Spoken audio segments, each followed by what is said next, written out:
그 네 번째 지금 시간을 5강이 네 번째 시간을 가져볼까 하는데 좋은 소식과 나쁜 소식이 있는데 뭐부터 들으실래요, 여러분들? 좋은 소식은 저희 강의가 이제 2시간밖에 안 남았다는 것이고요. 나쁜 소식은 아직까지 2시간씩 남았다는 겁니다. 어쨌든 한번 잘 진행해 보도록 하겠는데 여러분들께서 양해를 좀 해주신다라고 한다면 쉬는 시간 없이 쭉 가서 강의를 좀 끝맺을까 하는데 어떠신가요? 쉬는 시간 없이 가서 어쨌든 되는 대로 빨리 끝내는 걸로 그렇게 진행해도 될까요, 여러분들? 네, 동의해 주시면은 그렇게 가고요. 아니다, 나 반대세라고 하는 의견 있으시면은 어, 그렇지 않아. 그럼 대부분 다 동의해 주시는 걸로 알고, 쉬는 시간 없이 가서 어쨌든 최대한 끝내보고, 내일도 어디 가려 있으니까, 오늘은 어쨌든 오늘 나갈 진도까지 한번 진행해 보도록 하겠습니다. 자, 그러면은, 앞서 제가 쉬는 시간을 갖기 전에 여러분들에게 개인정보 보호 계획과 내부 관리 계획은 언제나 일치한다라고 하는 명제가 참인지 거짓인지에 대한 의견을 드렸는데 여러분들 모두 다 여기에 대해서 알고 계실 것 같아요. 역시 전문가분들이 맞으시네요, 여러분들 모두가. 이 개인정보 보호 계획은 내부 관리 계획을 포함할 수도 있습니다. 그렇다고 언제나 내부 관리 계획이 개인정보 보호 계획은 아닙니다. 좀 더 상위단의 의미를 갖는 게 개인정보 보호 계획이죠. 그래서 이 개인정보 보호 계획에는 이런 내용들도 포함될 수 있어요. 그 조직에 따라서는 예를 들면 단기, 중기, 장기 계획을 세워가지고 3년 안에 어느 정도 수준으로 이 취약점 등을 보완해서 뭐 이 장비 등을 교체하거나 하는 내지 프로그램 등 솔루션 등에 대한 것들을 보완하거나 하는 방식으로 어느 취약한 부분들을 좀 수정을 해서 어느 단계까지 올라가겠다라고 하는 것들을 3년 단기 계획, 장기 계획을 세우고 그에 따라서의 연도별로 해서의 시행 계획을 위한 1년 단위의 개인정보 보호 계획을 세울 수 있습니다. 그리고 그러한 시행 계획을 운영을 하면서 그의 일환으로 개인정보보호법 29조에 따른 안전성보조치 기준고시 제4조에 나와 있는 그 의무사항들을 준수하게끔 하기 위해서 내부 관리 계획을 마련해 운영하는 곳도 있고요. 이건 가장 제일 잘 된 케이스입니다.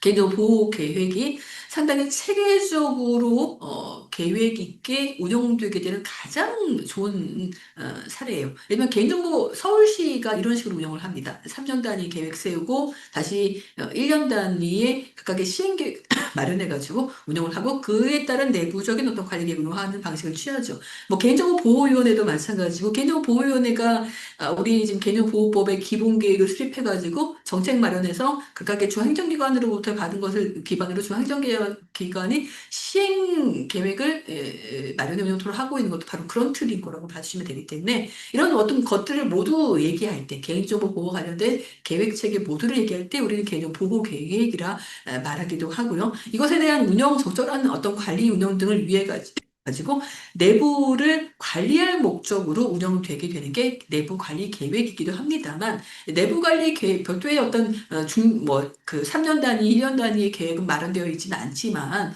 법이 요구하는 어떤 최소한의 이상의 것을 해야 하다 보니까 개인정보보호법 29조 및 그에 근거한 사고조치 기준고시 제4조에서 말하는 개인정보 처리자에게 요구하는 내부의 관리 목적의 계획을 이런 것들은 반드시 수립해야 돼라고 하는 이번에 이제 개정으로 18개의 항목이 포함되게 되었는데 18개의 항목 등에 대한 것들을 마련해 운영하게 되어지는 이것이 뭐 개인정보 보호 계획의 하나의 일환일 수 있다 보니까 그런 틀이라고 한다면 그 틀 안에서는 내부 관리 계획이 되겠죠.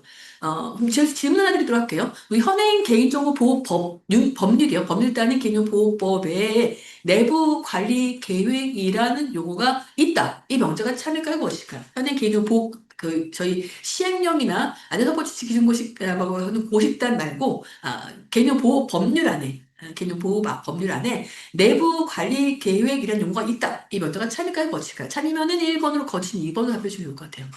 역시 여러분들 모두 최고의 전문가분들이세요. 정확하게 알고 계시군요. 내부 관리 계획이라는 용어는 없고요. 개인정보 보호법 31조에 근거할 때 아까 저희가 개인정보 보호 책임자가 어떤 업무를 수행하는가에 대한 업무 관련돼서 152페이지 저 152페이지를 보시게 되면은 152페이지에 제일 먼저 나오는 게 바로 즉 31조 제1항 1호에 나오는 게 바로 이겁니다. 개인정보 보호 계획의 수립 및 시행 이렇게 나와 있어서 개인정보 보호 계획의 수립 시행이 나와 있지 내부 관리 계획의 수립 시행이 나와 있지는 않아요. 하지만 내부 관리 계획도 개인정보 보호 계획의 일환이다 보니까 이에 근거할 때 법에 따른 어떤 의무로서의 법이 정한 어떤 최소한의 관리 계획 등을 마련해 운영해야 한다는 차원에서 개인정보 보호 책임자가 내부 관리 계획을 수립해 운영토록 하는 어떤 좀 주체가 될 수 있다는 점을 참고해 주시면 좋겠습니다. 이 내부 관리 계획은 때문에 개인정보 처리자가 개인정보에 대한 유출 등의 방지를 위해 가지고 내부 의사 결정 절차를 통해서 여기서 확실히 필요한 건 뭐예요? 내부 의사 결정 절차가 필요하다는 겁니다. 내부 의사 결정 절차가 필요하지. 그냥 독단적으로 그냥 또 만들어가지고 이거 시행일서가 되어서는 안 된다는 거죠.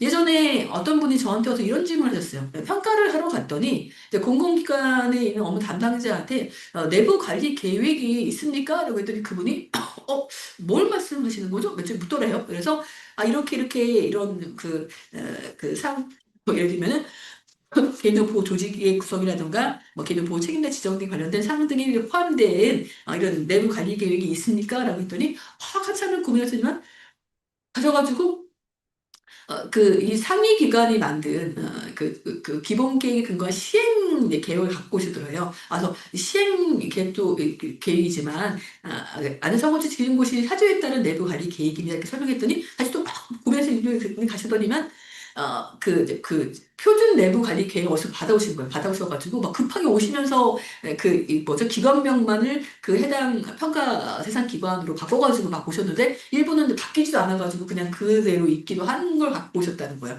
그러다 보니까 이분이 그걸 받아들인 다음에 이거 이행으로 봐야 합니까? 아니면 미이행으로 봐야 합니까? 라고 제게 질문하셨어요.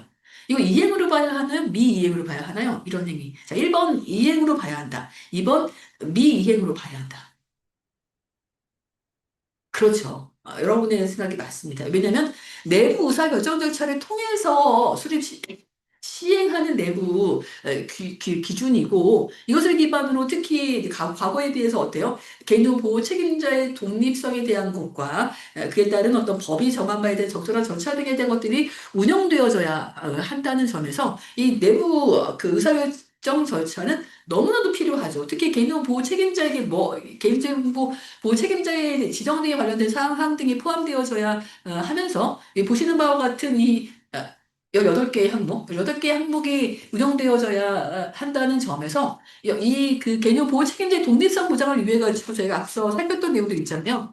개인정보 보호 책임자에게 154페이지에 근거한 접근권, 개인정보 보호 책임자에 대한 개인정보 처리 관련된 정보의 접근권 보장이라든가 인적, 물적 자원에 대한 제공 등이 행해져야 하는데 개인정보 보호 책임자가 마음대로 정해가지고 그냥 나 시행했어가 된다고 한다면 형식적 사항은 어느 정도 이해했다 할지라도 실질적인 사항은 이행되지를 않은 것이 되기 때문에 내부 절차를 거쳐서 마련되어야지만 실질적인 개인정보에 대한 그 보호 계획이 수립되게 된다는 점에서 이 내용들을 기반으로 해서 내부 절차를 거쳐서 마련되어야지만 실효성 있게 운영되고 전 조직이 이 내부 관리 계획에 의해 가지고 운영되게 되는 결과가 되기 때문에 반드시 내부 절차를 거쳐야 한다라고 하는 점을 기억해 두시고 여러분 영향평가를 하러 갔을 때에도 이 내부 관리 계획이 내부 의사 절차를 거쳐 가지고 마련된 것인가에 대한 것들을 꼭 점검해 보실 필요가 있다라는 설명을 드리고 싶어요. 그리고 이 내부 관리 계획은 화면에 보시는 바와 같은 것으로 개정이 되었습니다. 그래서 해당 이 개정된 내용에 맞게끔 운영됐는지에 대한 검토가 필요하기 때문에 이런 어떤 내용들이 제대로 반영되었는지에 대한 것들을 이거 점검해 보시면 좋겠고 반드시 이거는 기억을 해두셔야 돼요. 이거는 제 개념 보호 파트에서만 중요한 게 아니라 실제 여러분 실무를 하시면서도 이 내용들의 근거에서 운영되는가부터 해서 그 흐름이 나오기 때문에 이 내부 관리 계획 18개의 수립 항목에 했던 것을 꼭 기억을 해 주시면 좋겠다. 이런 부탁을 드리니까 참고해 주시고 보다 자세한 내용들은 제가 다룰 수도 있지만 여기 교열평가에 대한 실제 실무에 들어가셔서 여러분들이 다루게 되실 거이기 때문에 그때에 해당 내용을 더 자세히 들어보시면 좋겠다는 설명을 드리고 싶고요. 이제는 파일 관리로 넘어가도록 하겠습니다. 여러분들 강의 교재 166페이지입니다. 이 개인정보 파일에 대한 등록은 질문 드릴게요. 자, 이 먼저가 참인지 거짓인지 생각해 봐 주시고 참이면은 1번으로 거짓이면은 참이면은 2번으로 거짓이면 1번으로 답해 주시면 좋을 것 같아요. 자, 개인정보보호위원회에 등록해야 되는 파일에 대한 그 대상이 되는 공공기관에는 국회, 헌법재판소, 중앙선거관리위원회, 그리고 대법원이 포함된다. 이 면제가 참일까요, 거짓일까요? 거짓이면은 1번으로, 참이면은 2번으로 해주셔야 돼요. 혼돈하시면 안 돼요. 앞에 거 혼돈하시면 안 돼요. 거짓이면은 1번이고 참이면은 2번입니다. 자, 개인정보 파일 등록 대상에는 헌법기관도 포함된다 이거죠. 헌법기관인 국회, 헌법재판소, 선거관리위원회, 그리고 또 대법원도 포함된다. 그래서 거짓이면은 1번으로, 참이면 2번으로 받으시면 되는데, 역시 모두 여러분들 모두가 전문가분들이 마신 탁월을 하시네요. 제대로 알고 계십니다. 이 개인정보보호위원회는 행정부 내부만을 규율하기 때문에 권력 분립의 원칙상 각각의 중앙 헌법기관인 선거관리위원회 선거관리위원회라든가 물론 선거관리위원회는 권력분립의 원칙상보다는 공정한 선거관리를 위한 운영 때문에 그렇긴 합니다만 나머지 입법부, 대법원 그리고 헌법재판소 같은 경우에도 권력분립 원칙을 각자가 알아서 파일 관리를 하도록 하고 있기 때문에 개인정보보호위원회에 등록하게 된다고 한다면 권력분립의 원칙을 훼손하는 것이 되겠죠. 그런 점에서 이 개인정보보호위원회에 등록하는 대상은 공공기관에 한한다 이렇게 봐야 합니다. 이 공공기관에 한해서 운영을 하되 때문에 167페이지 보시게 되면 보호위원회 등록해야 될 공공기관이 쭉 나와 있죠. 그래서 중앙행정기관 그리고 그 공공기관 그리고 지방공사 특별법에 따른 특수법인 각종 학교 등이 여기에 해당되게 된다라고 봐주시면 좋을 것 같은데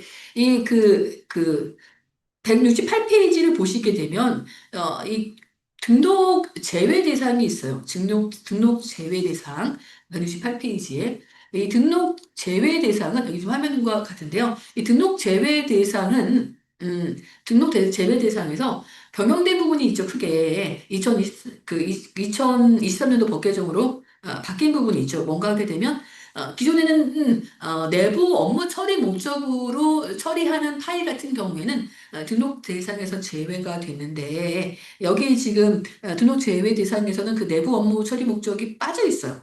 그렇기 때문에 해당 그 행위는 포함되어져야 하다 보니까 여러분들께서는 요 등록 적용 제외 대상을 꼼꼼하게 좀 봐주실 필요가 있다. 이런 설명을 드리고 싶어요. 그래서 회의 참석 수당 지급이라든가 자료 물품의 송부, 금전의 정산 등 단순 업무 수행을 위해 운영하는 개인정보 파일로서 지속적인 관리의 필요성이 낮은 개인정보 파일입니다. 그래서 그리고 공중위생 등 공공의 안전과 안녕을 위해 긴급히 필요한 경우 일시적으로 처리되는 개인정보 파일이라든가 아니면 일회적 업무 처리만을 위해 수집된 개인정보 파일로 저장되거나 기록되지 않는 개인정보 파일이 여기에 해당되게 되니까 이 점을 참고해주고 그것 외에도 비밀로 분류된 개인정보 파일이라든가 그래서 이 비밀로 분류된 게 등록되도록 하시면 안 되니까 이 점도 주의를 해주실 필요가 있죠.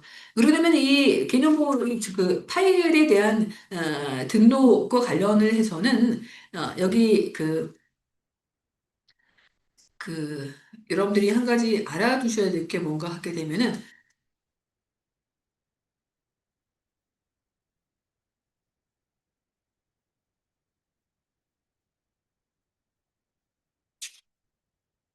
파일 등록과 관련을 해서 여기 170페이지 첫 번째 부분에 중앙행정기관, 강력지자체, 특별자치, 시도, 기초자치단체는 그 보호위원회에 직접 등록을 해야 하지만 교육지원청 각급 학교 등 교육부의 확인을 받아 보호위원회 등록을 해야 하고 중앙행정기관 및 지방자치단체 소속기관 그 밖에 공공기관은 그 상위 관리기관의 확인을 받아 등록토록 하고 있습니다. 그래서 이 그 등록 주체가 조금 차이가 있다라고 하는 점을 좀 잘 기억을 해 두시고 운영해 주시면서 171페이지 부분을 보시게 되면은 171페이지를 보시게 되면은 거기에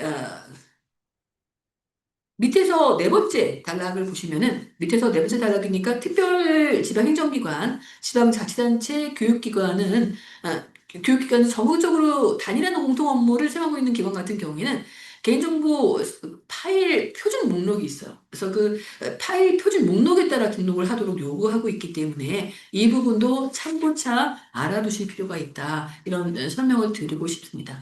그리고 이러한 개인정보 파일 같은 경우에는 이 공개토를 하고 있다 보니까 저희 질문 하나 드리도록 할게요. 자, 공공기관은 예를 들면은 등록해야 되는 파일이 전체의 파일이 120개인데 기능보호위원회 등록하는 파일이 110개예요. 이럴 경우에 동공기관은 개인정보보호위원회에 등록되는 파일에 대해서만 처리 방침을 수립해 공개하면 된다. 이 문제가 참일까요, 거짓일까요? 참이면은 1번으로, 거짓이면 2번으로 답해주시면 되는 거예요. 개인정보 공공기관은 120개의 전체 120개의 파일 중 110개가 개인정보보호위원회에 등록되어진 파일이라고 한다면 개인정보 처리 방침은 그 등록된 파일에 한해서 수립해 운영해도 된다. 이 명제가 참이면은 1번으로, 거짓이면 2번으로 답해주시면 됩니다. 정답을 공개하게 되면요. 여러분들 혹시 지금 시간이 안 되니까 그런데 나중에 한번 개인정보보호법 30조를 찾아보시면 좋을 것 같은데 이 그 처리 방침에 수립해 공개해야 되는 건 공공기관에게는 참, 그리고 한 가지 여러분들이 또 알아두셔야 될 게 여기 있다고 설명드리도록 할게요. 어쨌든 간에 공공기관에게 좀 강화된 부분이 있고요. 강화된 부분 중에 하나가 바로 영역평가를 수행하거나 하는 거죠. 그리고 완화된 게 있는데 그 완화된 것 중에 하나가 바로 개념 처리 방침을 수립해 운영하는 것에는 뭐죠? 개념 등록된 파일에 한해서 처리 방침을 수립해 운영할 수 있도록 하고 있다는 점을 참고해 주시되 여러분께서 아마 좀 혼돈을 하신 건 뭐 때문인가 하게 되면 기존에 내부 업무 처리 목적으로 운영되던 개념 홍보 파일 같은 경우에는 이것이 이제 법 개정이 되게 되면서 등록이 대상이 되다 보니까 정보 주체의 권리 부장이라는 이름하에 정보 주체도 그 국민인 이용자뿐 아니라 내부 직원도 정보 주체이다 보니까 내부 직원을 위한 처리 방침을 마련해야 해서 그거 문제 때문에 약간 혼돈이 생기실 수 있는데 어쨌든 개념보호법 30조를 나중에 한번 꼼꼼히 읽어보시게 되면은 32조에 등록된 파일을 대상으로 처리 방침 운영할 수 있도록 하고 있다라고 하는 점을 살펴두시면서 기존에 적용 제외 대상이 되었던 내부 업무 처리 목적이 파일 등록의 대상이 되다 보니까 직원들을 위한 처리 방침을 마련하게 된 거다라고 하는 점을 상호관계를 고려해서 기억을 해두시면 좋을 것 같습니다. 제 설명이 이해가 되셨지요? 네, 그래서 그 부분도 대신에 이거는 공공기관에 한해서 적용되게 되는 것이다라고 하는 점도 살펴두시면 좋을 것 같아요. 제가 처리방침, 작성지침에 관련된 내용은 설명을 해두긴 했는데 그 부분은 여러분들이 한번 좀 찾아보시면은 좋겠습니다.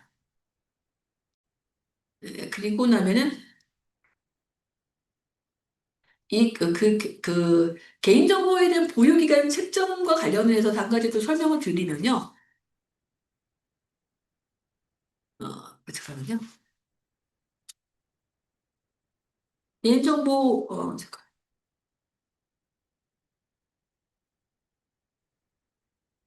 여러분의 강의 교재는 178페이지 잠깐 봐주시면은 178페이지가 개인정보 처리 방침에 관련된 사항들을 설명해 놓고 있고, 잠깐만요. 18페이지 말고. 여기 176페이지를 봐주시면 보유기간의 산정인데요. 이 보유기간 산정은 개념 보호 책임자가 판단을 하면 됩니다. 대신에 법령에서 구체적으로 보유기간을 정하고 있는 경우라고 하는 예를 들면 학원법에 따른 영수증이라던가 아니면은 그 의료법에 따른 진료 기록이라던가 이런 것들은 뭐 10년에 한 해 더 추가하는 방식이라던가 뭐 아니면은 뭐 3년이니 5년이니 이렇게 좀 명시적으로 정하고 있는 것들이 있어요. 그런 것들은 그 법이 정한 바에 따라서 보존을 해줘야 되면 되고, 그 법이 정한 바가 아닌 경우라고 한다면, 이 화면에 보시는 거는 표준 지침에 첨부되어 있는 개인정보 파일 보유기간 책정표입니다만, 이 그 개인정보 파일, 그 보유기간 파일 그 보유기간 책정표는 어디에 근거를 두고 있는가 하게 되면, 공공기록물 관리법에 근거를 두고 있어요. 때문에 보유기간이 적정한 것인가를 판단하거나 할 때,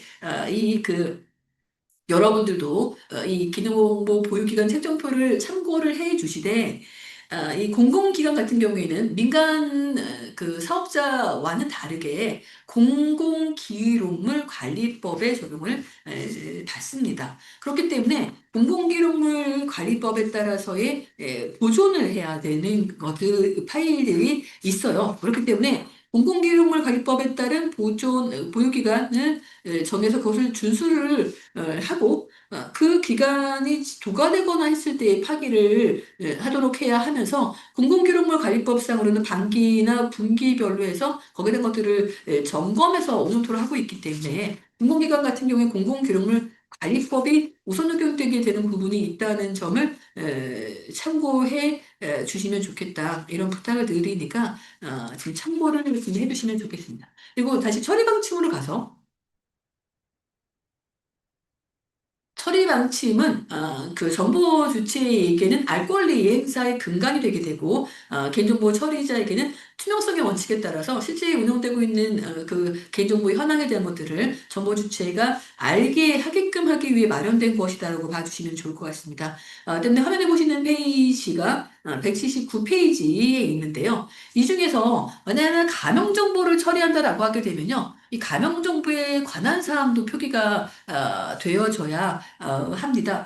그리고 이후고 파기 절차 및 파기 방법 같은 경우에는 개정되게 되어서 이 그 개인정보를 보존해야 하는 경우에는 그 보존 근거와 보존하는 개인정보의 항목을 포함한 파기 절차와 파기 방법이 안내가 될 수 있도록 해야 하고요. 그리고 또 하나 민감 정보의 공개 가능성 및 비공개 선택하는 방법 등에 대한 것들도 처리 방침을 통해 안내토록 해야 하고 가명 정보 처리가 있다는 것은 아까 설명드린 바에 관한 사항이 마련되어져야 하면서 또 하나 뭔가 하게 되면은 바로 이 부분입니다. 그 해당 개인적 목적의 목적 내에서의 처리 목적 범위 확대에 따른 추가적인 어떤 이용이나 제공이 있다라고 한다면 그 판단 근거를 그 판단 기준을 처리 방침을 통해 공개를 해야 하는데 질문 하나 드리도록 할게요. 질문 하나 드리고 이게 이 부분이 좀 바뀐 부분이 있어요. 요게 이 그 추가 목적 그 추가적인 수집 목적 내에서 추가적인 이용이나 제공 같은 경우에 그 안전성 확보에 조치에 관한 사항, 감염정보 처리 관련된 사항 등을 기준 고려해서 판단 기준을 마련해 가지고 처리 방침을 통해 공개토록 하고 있는데 이 부분이 바뀌었거든요. 어떻게 바뀌었는가 하게 되면 어떻게 바뀌었을 것 같으세요? 이게 그 처리 방침을 통해 공개를 해야 하는 의무 대상이 좀 수정이 되어져서 과거에는 어쨌든 이런 것이 있다라고 한다면 언제나 처리 방침을 통해 공개토록 해야 한다라고 했는데 만약에 한 건 발생해도 처리 방침을 통해 그냥 공개하거나 하다 보니까 그냥 아무런 어떤 조치 없이 그냥 우선 처리 방침을 통해 이 내용부터 우선 공개해놓고 나중에 발생하면 뭐 이렇게 이런 식의 어떤 대응 등이 있어서 실효성 면에서도 그다지 적정하지 않고 하다 보니까 법을 좀 개정을 해서 이 요건에 해당될 경우에 이 요건에 해당될 경우라고 한다면 이때에는 처리 방침을 통해서 해당 내용이 공개되도록 하라라고 하는 요구를 하도록 바뀐 부분이 있습니다. 근데 내용이 과연 무엇일까요?를 제가 좀 살펴볼까 하는데요.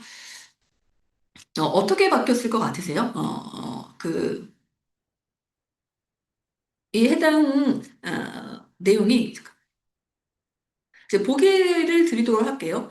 이 처리 방침을 통해서 운영되게 되는 구조의 상황에서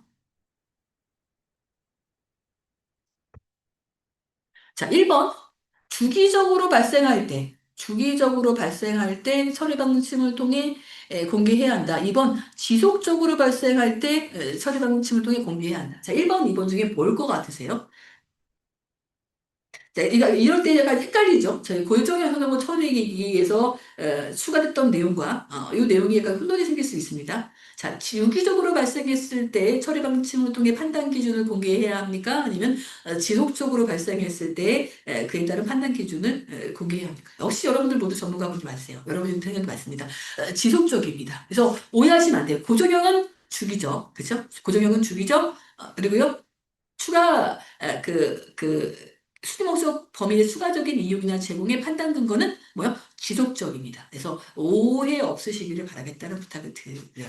그래서 이 처리 방침에 대한 사항 그리고 여기 이 처리 방침은 아무래도 처리 방침 작성 지침을 주시면서 아까 제가 설명드렸던 원칙에 근거 운영이 될 수 있도록 줄 필요가 있다라고 하는 점도 참고해 주시면 좋을 것 같습니다. 그리고 이 감염정보 처리 관련돼서는 요 목적기에 맞게끔 운영되어져야 하는데 이것을 갖다 변칙해서 운영하는 경우가 있어요. 저희는 감염정보를 처리하고 있습니다. 뭐 이렇게 하는 경우 통계달성 방송 연구 목적으로 감염정보를 처리합니다. 이렇게만 규정되어 있는 경우가 있는데 그거는 적정하지가 않다라고 하는 점을 참고해 주시면 좋겠습니다.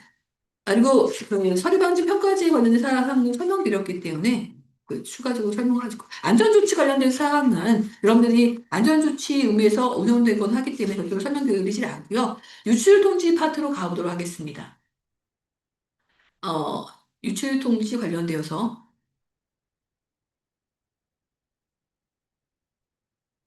여기 그 보시면은 요 내용들 피해 최소화를 위한 요 내용들 있잖아요. 이거 꼭 기억을 해두셔야 돼요. 그래서 만약에 뭐 어떤 식의 조치를 취하는가에 대한 것들을 기억해서 그 해당 그 최소화를 하기 위한 조치를 취하시고 그리고 이것도 재발 방지 대책에 대한 것들도, 그 피해 구제 재발 방지 대책에 관련된 것들도 살펴두시되, 이 신용정보법상으로는 아직도 1만 명 이상입니다. 1만 명 이상의 규모일 경우에 유출 신고를 하도록 하고 있고, 우리 개인정보보호법은 1000명 이상이거나, 고유식별정보나 민감정보가 유출되거나, 여러분도 불법적인 접근에 의해 개인정보가 유출된 경우에 72시간 이내에 신고토록 하고 있어서, 여러분의 신용정보법에 따른 어떤 대상기관의 신용평가사 등이 간다라고 한다면, 이게 좀 아직 차이가 있으니까 이 부분을 좀 살펴두실 필요가 있다.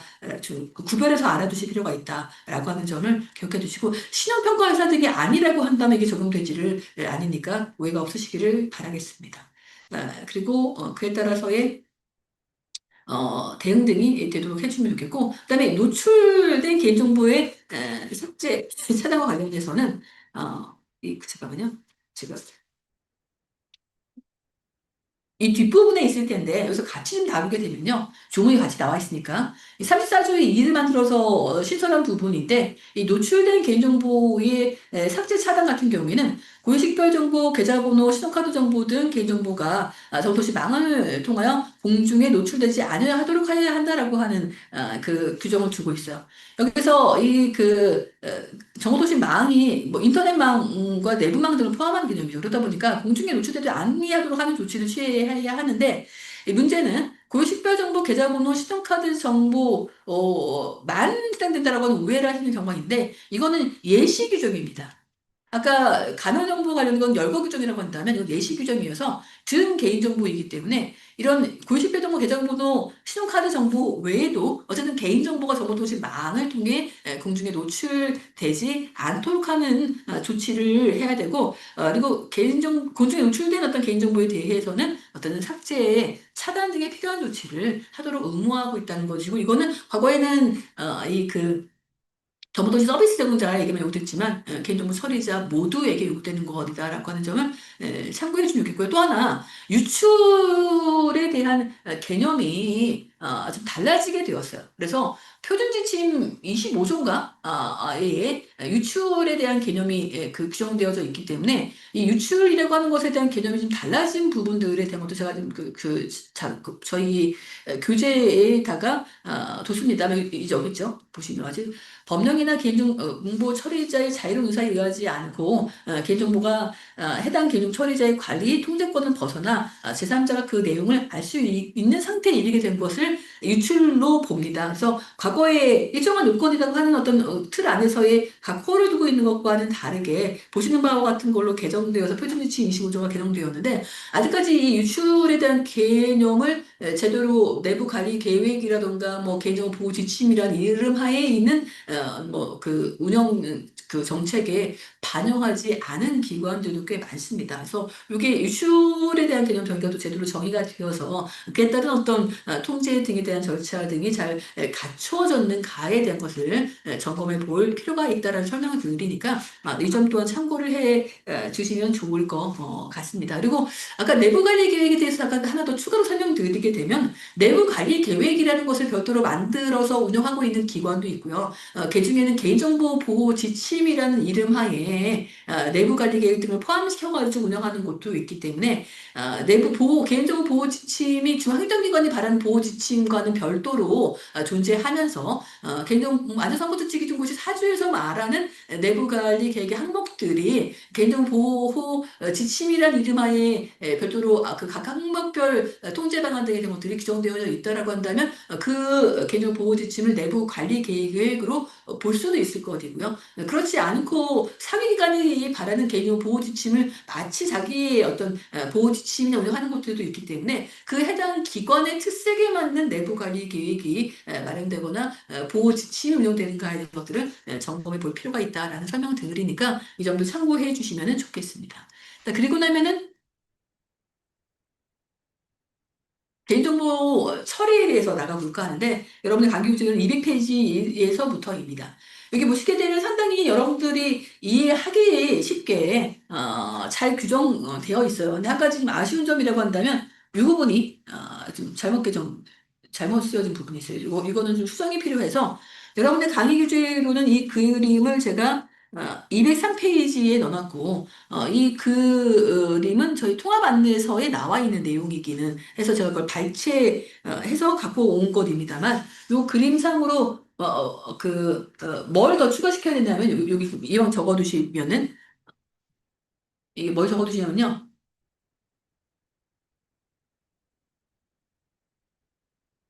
법령상 의무준수라고 하는 것을 여기 같이 법령상 의무준수라고 하는 것을 같이 좀 기재를 해두시면 좋을 것 같아요. 그래야지만 조금 더 완성도 있게 정확한 어떤 내용이 되게 된다라고 봐주시면 되고요.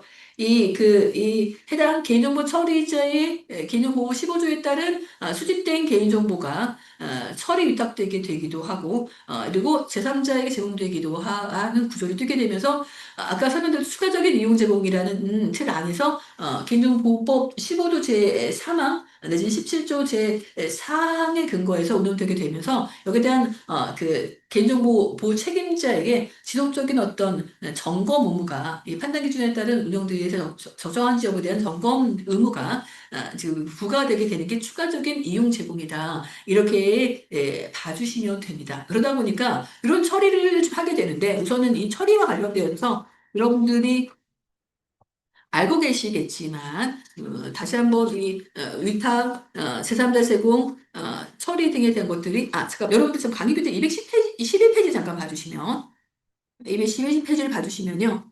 여기 11페이지에서 여기 지금 여기 그 법령이 있잖아요. 법령이란 그림. 그 12페이지 봐주시죠. 헌법 법률 명령에서의 구체 법령이라는 범위에 여기 법령에서 하나의 어떤 그 뭐랄까요? 그 선을 빼셔가지고 법인 행정규칙도 같이 포함됨이라고 같이 좀 적어주시면 좋겠습니다. 법인 및 행정규칙도 같이 포함됨이라고 적어두시고 가로 열고 행정기본법 제2조 1호 참조 이렇게 적어두시면 제일 좋아요. 제 설명이 혹시 이해가 되셨나요?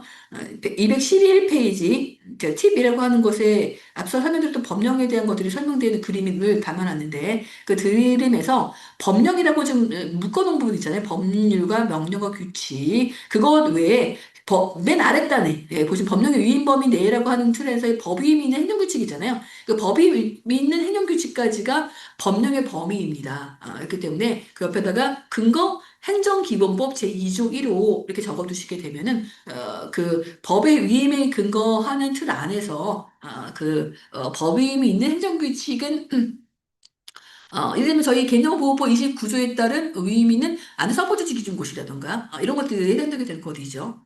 아니면 처리 방침 작성 지침 이런 등에 관한 고시 이런 것들이 여기에 해당되게 되는 것이기 때문에 법 위임 있는 행정규칙도 법령에 포함되게 됩니다. 어쨌든 그 내용 살펴보시면서 잠깐 제가 설명드리고 싶었던 거는 어디서 하게 되면 잠시만요.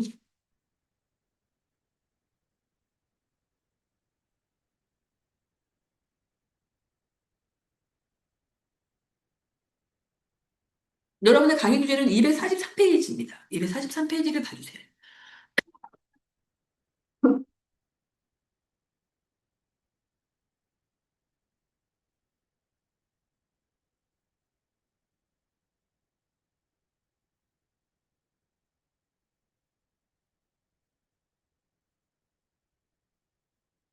그래서 이 그림상으로는 법령상 의무준수가 법률 옆에 같이 들어가야 된다라고 하는 것을 이 그림을 잘 봐주시고 아까 이 해당 그 그림에서의 내용들을 수정을 해주시면서 저희가 수집, 이용, 제공, 위탁, 제3자 제공 관련된 내용들의 구분을 위해서 일단 203페이지의 내용에 법령상 의무준수라고 하는 내용이 같이 이렇게 좀 표기될 수 있게 해주시면 좋겠고요. 보이시죠? 이게 표준이 될 수 있게 해주시면 좋겠고, 그리고 저희 그 강의 교재 사항으로는 우선은 이용 제공, 그 제3자 이용 제공, 그 목적의 이용 제공, 그리고 위탁에 대한 구분을 하기 위해서 우선은 이거부터 먼저 보도록 하겠습니다.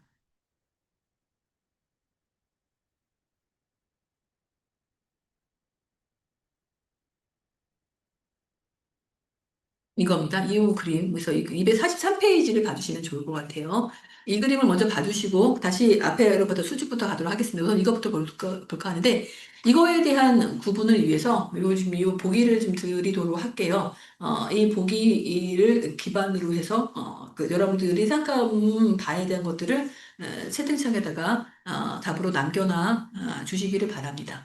자, 제가 한날 인터넷 K문고를 이용을 해서 책을 주문했어요. A 부서에 그 이름과 주소와 연락처를 주고 그랬더니 어느 날 갑자기 D 배송업체가 제게 책을 배송해 왔습니다. 이럴 때 이 D 배송업체는 이 여기 보시는 보기 중에서 보기 1번, 2번, 3번, 4번 중에서 어디에 해당할까요가 1번 문제고요. 전체 답을 한 번에 열거해서 채팅창에 남겨주시면 돼요. 두 번째, 제가 책을 주문하고 난 다음에 이제 결제까지 완료해야 팝업창이 빵 뜨면서 100% 당첨한 다음에 이쪽으로 해서 가입하시게 되면 여기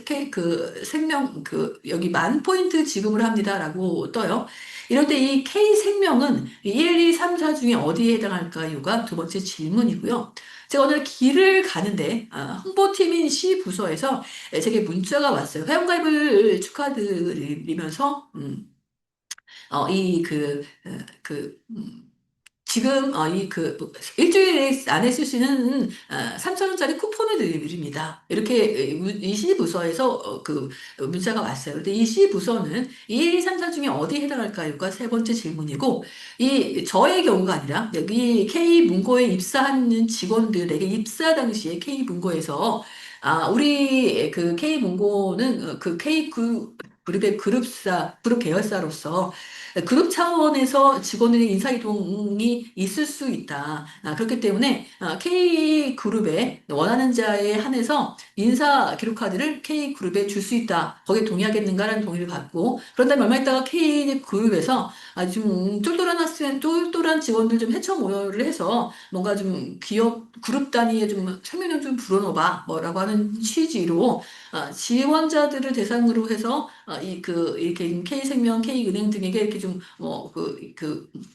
그룹 차원에서의 직원들의 인사 이동을 하게 되었을 때, 이 K 문고에 있는 직원이 K 그룹에게 그 정보를 주기 위해서 해당 정보를 동의받고 K 그룹 정보를 줬다라고 한다면 이 K 그룹은 1, 3, 4 중에 어디에 해당할까요? 이거 네 번째 질문이면서 이게 다가 아니죠. 근데 보너스 하나 더 가도록 할게요. 자, K문고에서 A, B, C 부서의 직원들을 대상으로 저희가 근로기준법상의 그 급여를 주려고 하게 되면 현금 지급이 원칙이다 보니까 현금을 줄 수 있는 방법은 돈다발을 직접 주거나 아니면은 계좌 이체를 해줘야겠죠. 그러다 보니까 돈다발을 직접 주기는 요즘 그렇고 해서 K은행을 통해 가지고 K은행에다가 부서명과 그 직원명 그리고 계좌번호 은행명 등을 갖다가 준 다음에 K은행이 그 급여 요청한 급여 내용대로 그 부서 직원들에게 돈을 계좌에 이체해줬을 때 이 K은행은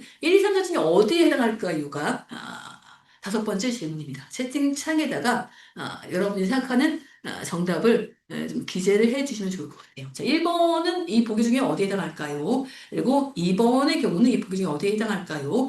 3번은 이 보기 중에 어디에 해당할까요? 4번은 보기 중에 어디에 해당할까요? 그리고 5번은 K은행은 이 보기 중에 어디에 해당할까요? 이겁니다. 그래서 여러분이 생각하신 바를 채팅창에다가 답으로 남겨놔 주시기를 바랍니다.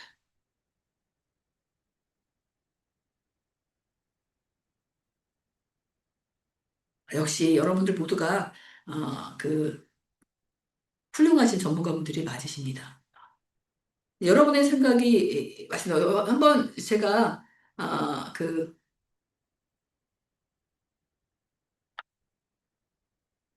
여러분이 생각한 바에 대한 것들이 맞는지 답을 좀 공개하도록 하겠는데, 제 답은 제 개인적인 사견이 아니라 지금까지 나온 가이드라인 지침 등의 해설서 등에 근거하는 것임을 참고해 주시면 좋을 것 같아요. 그래서 답을 공개하도록 해서 1, 대배송업체는 위탁에 해당한다.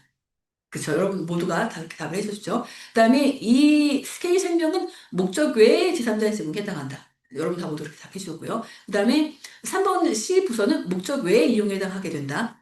답 맞고요. 그리고 그 K그룹은 목적 내의 제3자 제공에 해당하게 된다. 맞고요. 그리고 K은행은 위탁에 해당하게 된다. 이 부분이 약간 좀 의견이 갈릴 수가 있는데요. 이것을 K은행을, 왜냐하면 이게 규모가 큰 곳을 관리 감독하기가 쉽겠느냐, 이렇게 보기도 합니다만, 보통은 이게 그럼에도 불구하고 위탁으로 보기도 합니다. 그래서 제3 제공으로 볼 수도 있고, 위탁으로 볼 수도 있다. 라고 볼 수 있을 텐데, 그 급여에 대한 제공을 위해서 처리하게 되면서 어쩔 수 없이 그 위탁인지 여부에 대한 것들을 판단할 때 뭔가 그 정확한 기준이 필요할 텐데, 제가 여러분의 그 강의 교재로는 242페이지이고요.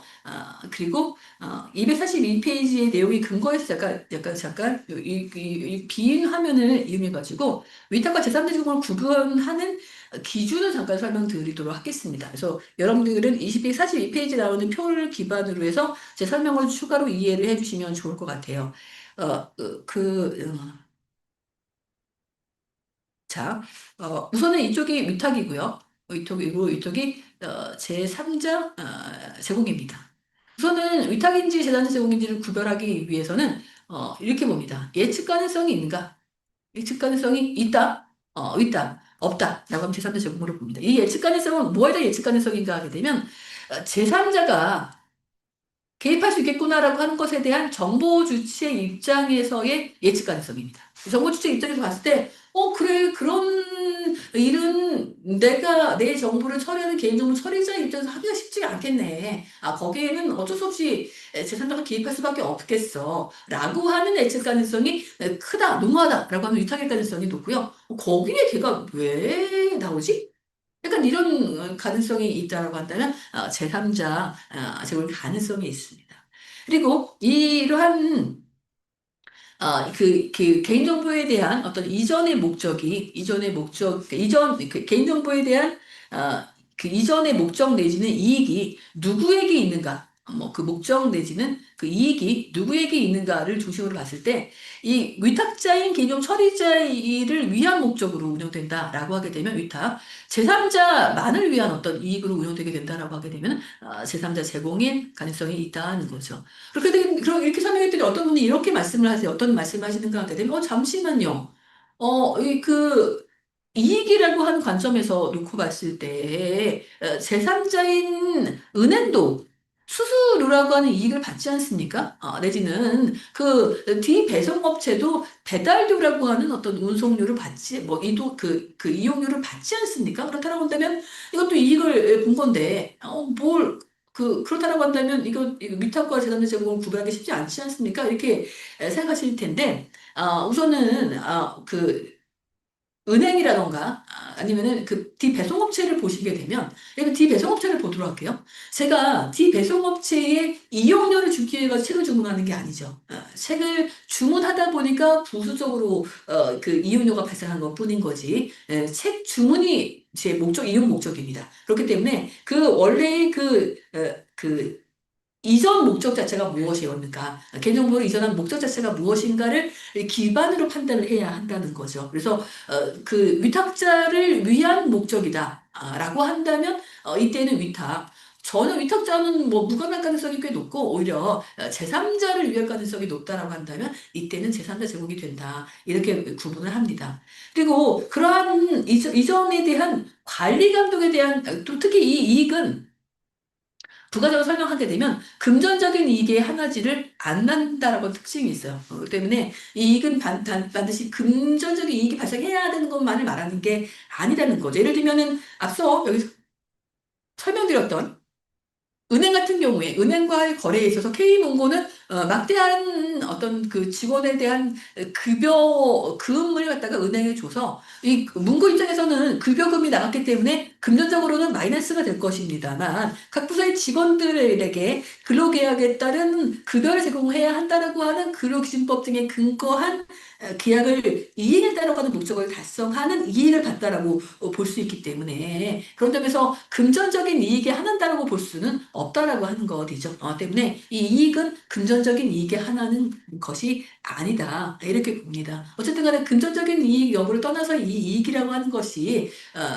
그 위탁자의 목적을 위한 것이 주된 목적이 이 위탁자를 위한 것이다라고 한다면 위탁 주된 목적이 제3자를 위한 것이다라고 한다면 제3자 제공으로 분류가 될 수 있고요. 그럼 관리 감독에 대한 책임은 누가 지는가인데요. 위탁은 위탁자가 지게 됩니다만 그 제3자 제공은 제3자가 지게 되는 구조를 띠게 된다라고 하는 것이고요. 손해배상 책임은 누가 지는가에 대해 손배 책임이 있어서도 위탁은 위탁자가 책임을 집니다. 하지만 일차적으로는 구상권을 청구토록 하는 것들은 논외로 하고 어쨌든 위탁자가 일차적인 책임을 지는 것인 반면에 이 손해배상 책임에 있어서 제3자 제공은 제3자가 책임을 지게 한다라고 하는 것이죠. 그렇기 때문에 의뢰한 요건을 놓고 봤을 때 적용을 해볼 필요가 있다라고 봐야 하는데 가장 최악의 경우는 뭔가 하게 되면은 위탁으로 하게 되면은 정보주체의 동의가 필요하지를 않죠. 왜냐하면 수탁자는 개인정보 처리자가 아닌 제3자도 아니기 때문에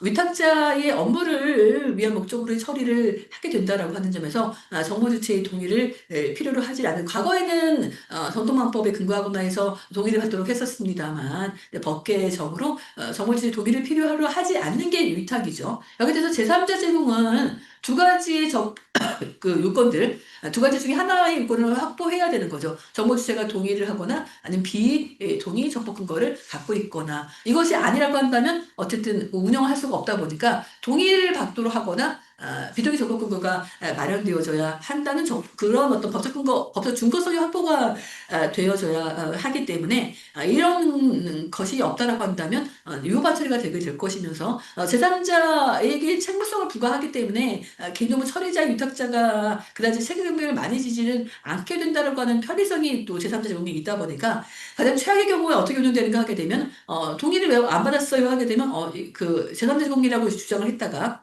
책임을 지기 싫어서 왜 동의를 받지 않았어요? 하게 되면, 저 이걸 의탁으로 봤어요. 해가지고, 갈짓자처럼 이렇게 왔다 갔다 하면서 법에, 그 사각지대를 악용해가지고의 운영을 하려고 하는데, 이런 것들은 안 된다. 위탁을 정해서 위탁에 따른 어떤 법준 사항 등이 관철될 수 있도록 하는 설계가 되어져야 하고, 제3자 제공으로 정했다라고 한다면 제3자 제공에 따른 어떤 그 목적이 그 관철되도록 하는 법, 그러니까 법이 요구하는 의무사항이 준수될 수 있도록 하는 법 정책을 마련해야 한다라고 하는 점을 기억을 해 두실 필요가 있을 것 같아요. 그래서 그렇게 해서 위탁과 제3자 제공을 구별을 해야 한다라고 하는 것이고, 어쨌든 제3자 제공도 그 개념 처리 방침을 통해 있다라고 한다면 공개를 해야 하고, 또 위탁도 있다라고 한다면 좀 공개를, 수탁자에 대한 사항을 재수탁자 포함해서 어떤 처리 방침을 통해 공개하도록 하고 있다라고 하는 점을 참고해 주시면 좋겠고요. 그리고 나면은 목적 외의 이용에 대해서 좀 설명을 드릴까 하는데, 이 목적의 이용 같은 경우에는 목적의 이용이라 목적의 이용은 제가 이 그림을 표기한 것을 여러분들이 머릿속에 넣어 두신다라고 하게 되면은 충분히 목적의 이용과 목적의 제3자 제공을 혼돈하지 않으실 거라 생각을 합니다.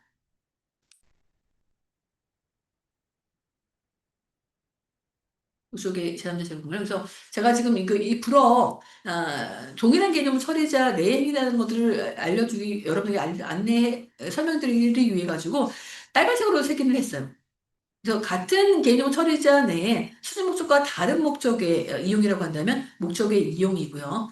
이 개념 처리자가 아닌 다른 곳으로 간다라고 한다면 제3자 제공이기는 하지만 그 경우에 따라서는 이 제3자에게 제공됐다 할지라도 이들이 개인정보 처리자라기보다는 수탁자의 지위에 있게 되는 위탁관계가 형성되게 된다라고 하는 점을 기억해 두시면 좋겠습니다. 그래서 위탁이라고 하는 거, 제3자 제공이라고 하는 거, 만약 혼돈되고, 그 기관 밖으로 개인정보가 나간다라고 하는 점에서 차이가 있기는 하지만, 위탁에 대한 경우는, 어떻든 1차적인 책임이 개인정보 처리자에게 있고, 제3자 제공은 제3자가 관리 감독에 대한 책임을 지게 되는 구조이기 때문에 여기에 대한 주의가 필요하되, 목적의 제3자 제공 같은 경우에는 여기에 대한 안전 조치를 유구토록 하는 의무사항이 그 개념 처리자에게 있어서 안전하게 관리할 수 있도록 하는 방안 등을 마련해서 그것을 잘 수행하는 된 것들을 확인토록 하고 있기 때문에 그 내용이 목적 내 제3자 제공과 목적 외 제3자 제공에 차이가 있다는 건 점도 기억해 두실 필요가 있을 것 같아요. 때문에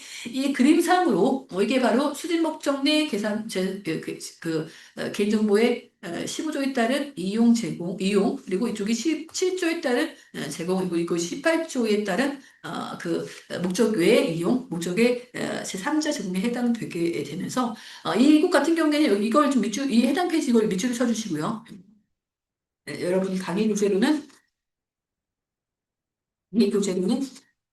143페이지입니다. 143페이지. 요 내용에 해당되거나, 정부주택 별도 동의를 받은 경우라고 한다면, 그 공개 대상에서 제외가 되게 되죠. 제외가 되게 되고, 나머지는 공개 대상이 되게 된다라고 하는 틀을 살펴주실 필요가 있으면서, 여기에 또 하나, 기존에 뭐 통계 작성, 뭐 과학적 연구 목적으로 이게 되는 그 조항은 삭제가 되게 되었죠. 그래서, 그 부분도 여러분들이 이해를 해주실 필요가 있고, 또 하나, 이 해당 내용에 있어서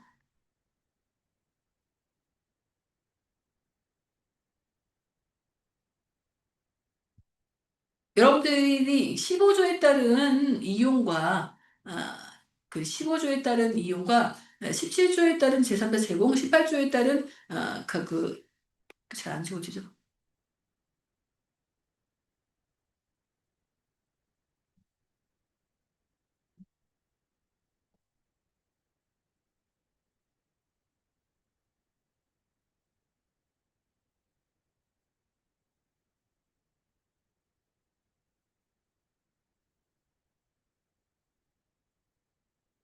어떻게 안 지워지죠? 잠시만요. 이 15조에 따른 이용과 그 제3자 제공 관련된 이 수집 목적 내의 운영 틀에 대한 것들을 잘 기억을 해주시면서 여기서 여러분들도 한 가지 자세히 봐주셔야 될 게 뭔가 하게 되면 이번 2023년도 법 개정으로 이제 기존에는 동의를 받거나 비동의 적극 근거가 있다라고 할 경우에 이에 따라서의 재산을 제공을 하거나 할 때에도 4호하고 6호는 제공 대상에 그 동의받지 않고 처리하는 제공 대상에 포함되지를 않다 보니까 4호하고 6호에 해당되게 될 때에는 동의를 필요로 했었습니다만 이번에 법 개정으로 2023년도 법 개정으로 보시는 바와 같이 6호에 해당되는 사항도 포함되게 되었어요. 그래서 이 뭐만 그 동의를 그 제3자 제공을 할 때 동의를 같은 수집 목적 내에서의 제3자에게 제공할 때 동의를 받아야 되는 것인가 하게 되면 계약 그 체결한 계약을 이해하거나 체결 과정에서의 어떤 필요한 조치가 있다고 한다면 이때에는 동의받지 않고 수집할 수 있다 할지라도 제3자에게 제공할 때에는 동의가 필요하게 되는 거 이렇게 좀 보셔야 해서 부분에 대한 것들을 설명을 좀 해놨으니까 여러분들이 읽어주시면 좋겠다. 이런 부탁을 드리고 싶습니다. 그리고 또 하나, 목적의 이용 절차서를 공공기관이 마련하거나 하는데, 공공기관이 마련한 목적의 이용 절차서 중에 어떤 부분이 그 목적의 이용 절차서에 빠져 있는가 하게 되면은, 이제 질문 드리도록 할게요. 질문 드리도록 할게요. 어떤 질문인가 하게 되면, 자, 개인정보 처리자 예를 들면 A라고 하는 공공기관을 칠게요. A라고 하는 공공기관이 가라고 하는 목적으로 수집한 개인정보를 여기 예를 들면은 그 법원의 재판 업무 수행을 다른 법률 특별한 규정이 있는 경우에 따라서 그 목적으로 제공하고자 할 경우에 예를 들면 뭐 국회법이라든가 이런 것들이죠. 다른 법률에 특별한 규정이 있는 경우에 해당되어 제공하려고 할 경우에 이 요건에 해당되게 된다라고 한다면 무조건 제공할 수 있다. 이 명사가 참여가 것일까? A라고 하는 공공기관이 가라고 하는 개인정보에 대한 제공에 있어서 수집 목적 범위 내에서의 제공에 있어서 수집 목적과 다른 어떤 지금 다른 법률 특별 규정에 따라서 개인정보 제공한다라고 할 경우에 무조건 그 법에 규정되어 있다라고 한다면 언제든지 제공이 가능하다. 이 면적은 차일까요, 거짓일까요? 역시 여러분들 모두 다 전문가분들 말씀입니다. 이거는 안 되죠. 우선은 앞에 단이 뭐가 있어야 된다는 겁니까? 여기 주의라고 하는 걸로 적어놨고, 이게 이렇게 잘 안 보시겠지만, 이렇게 연결되어지는 거이어서, 여기 지금 저희 그 자료에도 나와 있는데, 18조 제2항 각호, 이거죠. 1호부터 10호까지 각호는 정보 주체 또는 제3자 이익을 부당하게 침해하지 않는 범위 내에서, 조용준님 감사합니다. 그 운영되어져야 하다 보니까 그 틀 안에서 운영되어져야 하는 것이지 무조건 여기 해당됐다라고 해서 제공해 주는 건 아니다 때문에 잘 절차서를 마련을 해서 검토를 해볼 필요가 있다는 거죠. 보호하고자 하는 공익과 침해되는 어떤 사익 간의 경중을 해서 비교 협력을 해봤을 때 그럼에도 불구하고 이런 공익이 더 크다라고 판단되어질 때 주거나 할 수 있기 때문에 여기다 판단되는 어떤 개인정보 보호 책임자가 운영을 해야 하지만 개인정보 책임자에게 너무 부담을 주는 것 같다라고 한다면 개인정보 그 해당 조직단의 개인정보 보호위원회를 만들거나 해서 뭔가에 논의할 수 있는 어떤 위원회단을 만든 다음에 그 위원회 상정시켜가지고 검토해서 가구를 정하는 방식도 있으니까 이 점을 참고해 주시면 좋을 것 같습니다. 그럼 이 정도로 하고 다시 넘어가서 수집부터 해서의 내용들을 좀 보도록 하겠습니다. 개인정보에 대한 수집 시에는 개인정보를 수집해서 운영한다는 것을 화면에 보시는 바와 같은 두 가지의 경로로 이해할 수 있겠죠. 하나는 정보 주체로부터 수집하는 방법하고 또 하나는 정보 주체로 직접 수집하는 방법하고 또 하나는 정보 주체 이외의 방법으로 수집하는 경우일 텐데 정보 주체로부터 직접 수집한다라고 할 경우에는 개인정보보호법 15조 제1항 1호부터 7호까지 각각의 어느 하나에 드는 경우에 해당되게 될 거예요. 그 중에 정보 주체로부터 수집하는 정보가 동의를 기반으로 하는가, 동의를 기반으로 하지 않는가에 따라서 다르고 또 하나는 이 동의를 기반으로 하는 경우하고 동의를 받지 않고 하는 비동의 적법 근거에 따른 운영이 있거나 할 텐데 이 비동의 적법 근거에 따른 운영이라고 한다면 이때에는 뭘 해줘야 되는 건가요? 개념보호법, 제가 이 그림도 시에다가 세 개도 해놨던 걸로 기억하는데요. 어디 찾아보시면 있을 겁니다. 여기 제가 뺐나요?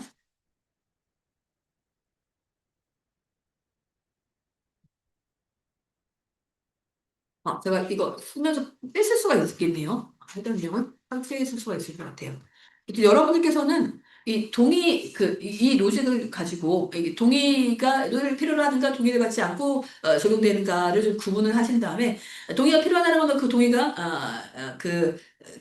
별도 동의 상위인가에 대한 정보도 필요하죠. 어쨌든 간에 동의, 비동의고, 비동의 적법 근거 같은 경우에는, 뭐가 필요하냐면, 아까 잠깐 설명드렸지만, 개념보호 22조 3항에 근거해가지고, 이 동의받지 않고 처리하는 항목 및 법적 근거를 개념보 처리 방침 등을 통해 공개를 해야 합니다. 그렇기 때문에 그게 서정될 수 있도록 하는 지금 그 점검을 해 주실 필요가 있다라고 하는 설명을 드리니까 참고를 해 주시고 정보주체 이해로부터 수집하는 방법 같은 경우에는 그 제3자로부터 받거나 아니면 공개된 정보를 수집하는 경우일 텐데 우리 개념보호법상으로는 공개된 정보에 대한 규정은 없고요. 표준지침에 있습니다. 표준지침에 따를 때 공개된 정보가 실대어 운영되게 되는데 그때에는 수집한 목적 범위 내에서만 공개가 해당 공개된 정보를 수집해 이용해야 한다라고 하는 규정을 두고 있음을 참고해 주시면 좋을 것 같아요. 그래서 이에 따라서의 동의를 받거나 동의받지 않고 처리할 수 있는 근거 등이 마련되어 있고요.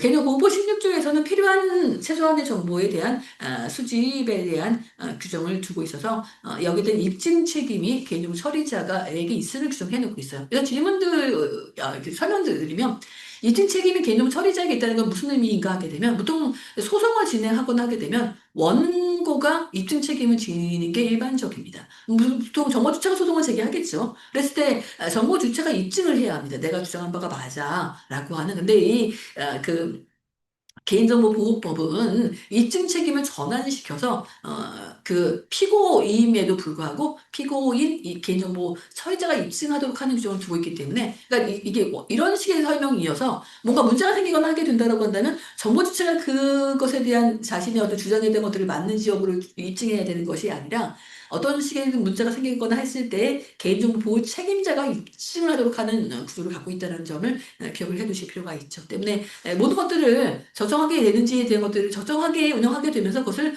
문서화해 두라고 하는 요구는 바로 그 때문입니다. 문서화가 되어 있지를 않게 되고 그냥 구도상으로 진행한 것들은 그때 당시 어떤 일이 있었는지를 입증하기가 쉽지가 않아요. 그런데 이것이 문서화되어 있다고 한다면 어쨌든 사건이 생기거나 했을 때 문서로 입증을 하면 되기 때문에 문서가 필요한 거는 바로 또 그 때문이기도 하죠.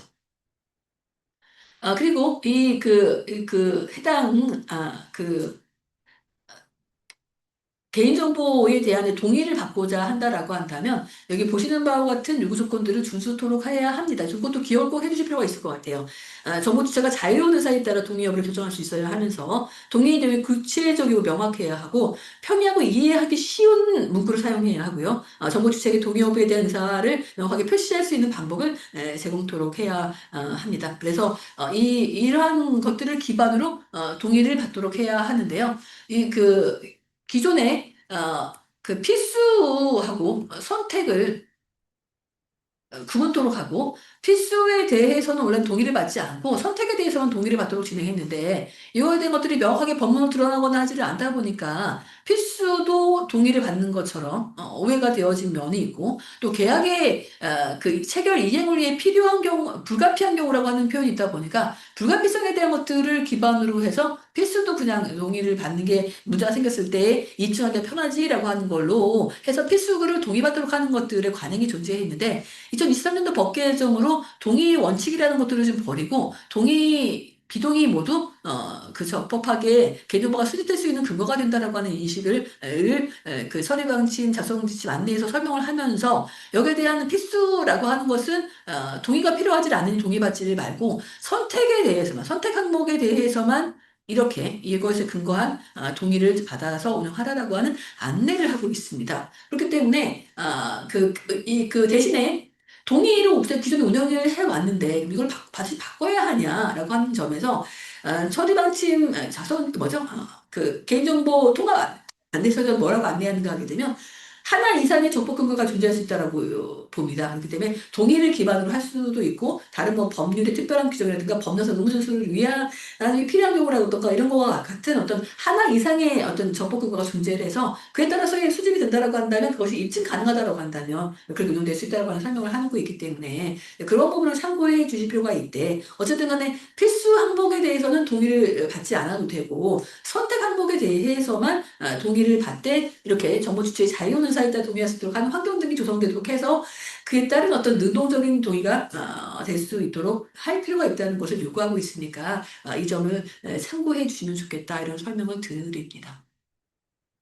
그래서 법률에 특별한 규정이 있는 경우라고 한다면 법률에 그것이 명시가 되어 있어야 돼요. 그래서 그 법률에 특별한 규정이라는 게 그 개인정보에 대한 항목 등에 대한 것들의 처리가 특정되어져 있어야 한다라고 하는 의미를 담고 있고요. 언제나 의무준수에 불가피한 경우로 그 의무준수에 관련된 사항 등이 분명히 이제 담길 필요가 있다라고 보면서 특별한 규정은 반드시 그 개인정보가 특정되어져야 한다는 의미를 좀 가능하면 갖도록 해야 한다라고 통화 안내서에서 설명하고 있고요. 법률상 의무준수는 그것이 한 서식 형태로 예를 들면 청포약에 관한 법일 때에는 반드시 그 신고 서식을 작성해가지고 제출해야 되고 그 신고 서식 안에는 여러 가지 저식 병력부터 여러 가지 것들이 기재되도록 규제되어 있기 때문에 그것을 제출하지 않으면은 청포약 등을 사용하거나 할 수가 없어요. 그래서 그런 식의 어떤 서식화되어져 있거나 시행령단에서 이게 법령이기 때문에 법령서 음료수이기 때문에 시행령단에서 서식화되거나 하는 어떤 범주안에서의 개인정보 처리에 대한 것들을 요구하거나 하는 경우가 있죠. 예를 들면은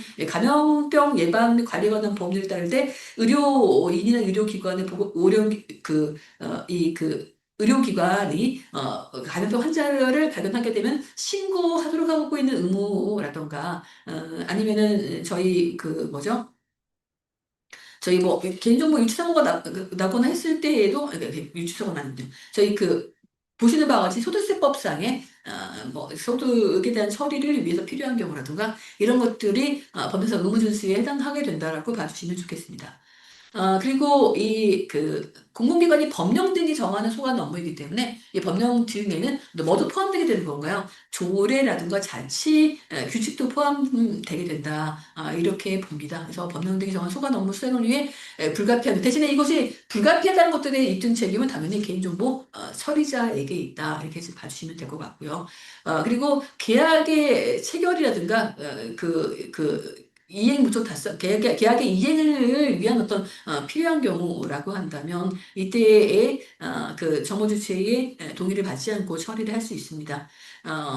대신에 여기 이 부분을 좀 잘 봐주셔야 돼요. 민감정보라든가 구식별정보 주민등록번호는요, 계약의 이행이 포함되지 않기 때문에 별도의 동의를 받거나 법령이라든가 특히 주민등록번호는 법률과 대통령령과 헌법기관이 바라는 규칙에 근거하지를 않는다고 한다면 함부로 처리를 할 수가 없기 때문에 일반 개인정보와 구분을 해주실 필요가 있다고 하는 설명을 드리고 싶어요. 제가 아까 처음에 강의를 시작할 때 제가 가명정보가 아닌 감옥, 남옥에 해당하는 개인정보에 대해서 식별정보, 식별관리정보에 대해서 일반 정보라는 표현을 쓰지 않았던 것은 바로 이 때문입니다.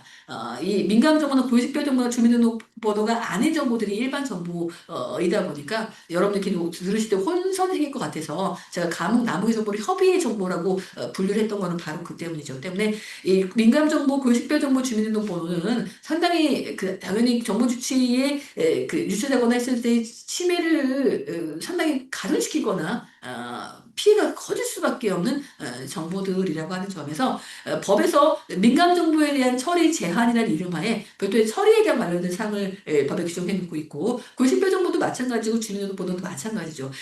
헌법재판소도 민감정보라고 하는 것에 대한 처리 제한이라고 하는 규정에 따라서 이 민감정보라고 하는 것은 15조, 17조, 18조 등에 대한 일반적인 어떤 사항들에 대한 적용되는 게 아니라 특별한 규정으로서 민감정보 23조의 규정이 적용된다라고 하는 것을 해석해 놓고 있다는 점을 고려하시게 된다고 한다면 이 민감 정보를 15조에 적용시켜가지고 계약의 이행을 위해 필요한 경우라는 이름하에 동의받지 않고 처리하도록 하거나 고식별 정보를 계약의 이행 목적으로 동의받지 않고 처리하도록 하는 어떤 해석은 이루어질 수가 없으니까 이 점 또한 참고해 주시면 좋겠습니다. 그리고 개인정보 처리자의 명백히 정당한 이익 달성을 위해 필요한 경우라고 한다면 이때에는 여러분들의 강의 교재로는 120, 116페이지서부터 그 119페이지까지 설명이 되어져 있는데요. 이 명백히 정답, 누가 봐도 개념 처리자의 이익달성이다라고 볼 경우에만 가능하기 때문에 대신에 이번 2023년 법개정으로 이럴 경우에는 제3자 제공도 가능하다고 보고 있죠. 그렇기 때문에 명백히 정당한 이익달성을 위해 필요한 경우라고 한다면 이때에는 제3자 제공이 가능하되 제가 16조부터 216페이지에서도 18페이지 적어둔 바와 같이 그 내용들 좀 꼼꼼히 읽어보신 다음에 그 요건에 해당될 때에만 제공이 가능하니까 이 점을 참고해 주시면 좋을 것 같아요. 때문에 여기 지금 사례에서 정해두고 제가 좀 여기 설명을 담아둔 바와 같이 계약이 종료된 이후에 사업자가 요금 정산, 채권 추심 등을 위해서 고객의 서비스 이용 내역이라든가 과금 내역 등의 개념을 관리하는 경우 뭐 이런 것들이 명백히 정당한 이익달성에 해당되거나 아니면은 저희 뭐죠? 톨게이트를 통과했는데 통일비를 내지 않았다라고 할 경우에 톨비 정산을 위해서 개인정보를 수집해 이용하는 것들도 개인정보 처리자의 명백히 이 정당한 이익달성을 필요한 경우에 본다라고 하는 점을 좀 살펴주시면 좋겠습니다. 그리고 추가가 되게 된 게 바로 이 공중의 위생 등 공공의 안전과 안녕을 위해 긴급히 필요한 경우여서 이 부분도 하나가 추가됐으니까 참고해 주시고요. 그리고 이 개인정보를 이제 수집할 때 고지해야 하는 항목은 이거는 꼭 기억해야 되죠. 반드시 필수 암기 사항입니다. 왜냐하면 여러분들이 주관식 답안을 쓰거나 할 때 이거는 당연하게 그냥 기술되어져야 하는 것이기 때문에 이 내용은 반드시 기억을 해두실 필요가 있다. 이런 설명을 드리고요. 그것에 근거해서 보시는 바와 같이 이렇게 지금 법이 규정된 부분이 있죠. 그래서 아까 설명드렸던 내용들이라고 봐주시면 좋을 것 같아요. 그래서 그 안에서 운영된다라고 봐주시면 될 것 같고 때문에 어떤 분들은 오해를 하세요. 필수 선택 구분이 없어졌다라고 오해를 하시는데 아니다 오히려 더 필요하다라는 거죠. 필수 항목은 동의를 받지 않아도 되는 걸로 바뀌었지만 그 선택 항목은 동의가 필요로 하되 제3자 제공할 때에는 어쨌든 필수든 선택이든 모두 다 동의가 필요하게 되기 때문에 필수 선택에 대한 구분은 있어야지만 적법한 어떤 운영이 될 수 있다는 점도 참고해 주시면 좋겠습니다. 그리고 이러한 개인정보의 수집에 있어서 이런 식으로 운영하는 경우가 있어요. 근데 이거는 여기 보시는 바와 같은 것을 위반한 것이 되기 때문에 여기 검토 사항이라고 해서 그 해당 내용들에 따른 어떤 서식이 마련되어 운영되게 될 필요가 있다라고 하는 설명을 드리고 여러분들 강의 교재로는 222페이지부터 223페이지가 이 내용에 해당되게 되어서 이 해당 필요차 사안인지 여부, 민감 정보 등에 대한 별도 동의를 받도록 했는지, 고식별 정보에 대한 별도 동의를 받도록 했는지 내지는 중요 내용 등에 대한 표시를 했는지, 중요 내용 표시는 그 저희 223페이지 중요한 내용 표시라고 해서 박스 안에 있는 내용들입니다. 그 내용들을 했는지, 이거, 그런 내용들이 반영되도록 하는 어떤 설계가 되게 해주면 된다라고 봐주시면 좋을 것 같고요. 그리고 이렇게 해서 이렇게 보시는 바와 같이 해주시되, 이게 보시면은 뭐가 잘못됐을까요? 이 내용이 9 버전이고요. 이게 이렇게 바뀌었습니다. 그래서 9포인트 이상으로 할지 말지는 정책적으로 판단하면 좋겠지만, 어쨌든 이 내용이 삭제가 되게 되고, 글씨의 크기라고 하는 걸 바뀌었어요. 왜냐면, 정도 서비스 제공자도 개념 처리자로서의 법을 준수해야 하다 보니까, 그들 각자의 어떤 처리 환경에 맞는 어떤 동의를 받도록 해야 한다라고 하는 요구 때문에 이렇게 바뀐 부분이 있어서 여러분들이 요 그림을 좀 잘 기억을 해 두시고 이 그림에 따라서의 운영이 될 수 있게 해주시면 되는데 이 그림은 224페이지에 있습니다. 그래서 과연 다음 중 해당 동의서실이 자료를 제공되거나 했을 때 그 내용을 보시고 이런 식으로 안 되겠다라고 한다면 이런 식으로 좀 수정하는 걸로 하고 그 이유를 적어주실 필요가 있다라는 설명을 드리니까 이 점을 좀 참고해 주시면 좋을 것 같아요. 그리고 민감 정보에 대한 설명은 앞서 드렸기 때문에 제가 넘어가도록 하겠고요. 주민등록번호도 제가 설명드렸기 때문에 넘어가도록 하겠고요. 그 14세 미만 아동에 대한 처리 같은 경우에 법정 대리인의 동의를 받아서 운영토록 하고 있기 때문에 이 부분에 대한 것들을 좀 살펴두실 필요가 있을 것 같아요. 그리고 홍보, 판매, 권유 등과 같은 이 구분 동의 항목 있잖아요. 구분 동의 항목. 구분 동의 항목은 꼭 기억을 해두실 필요가 있습니다. 그래서 구분도 그 중에서도 이 재화나 서비스를 홍보하거나 저희 강의 교재상으로는 이게 어디인가 하게 되면요.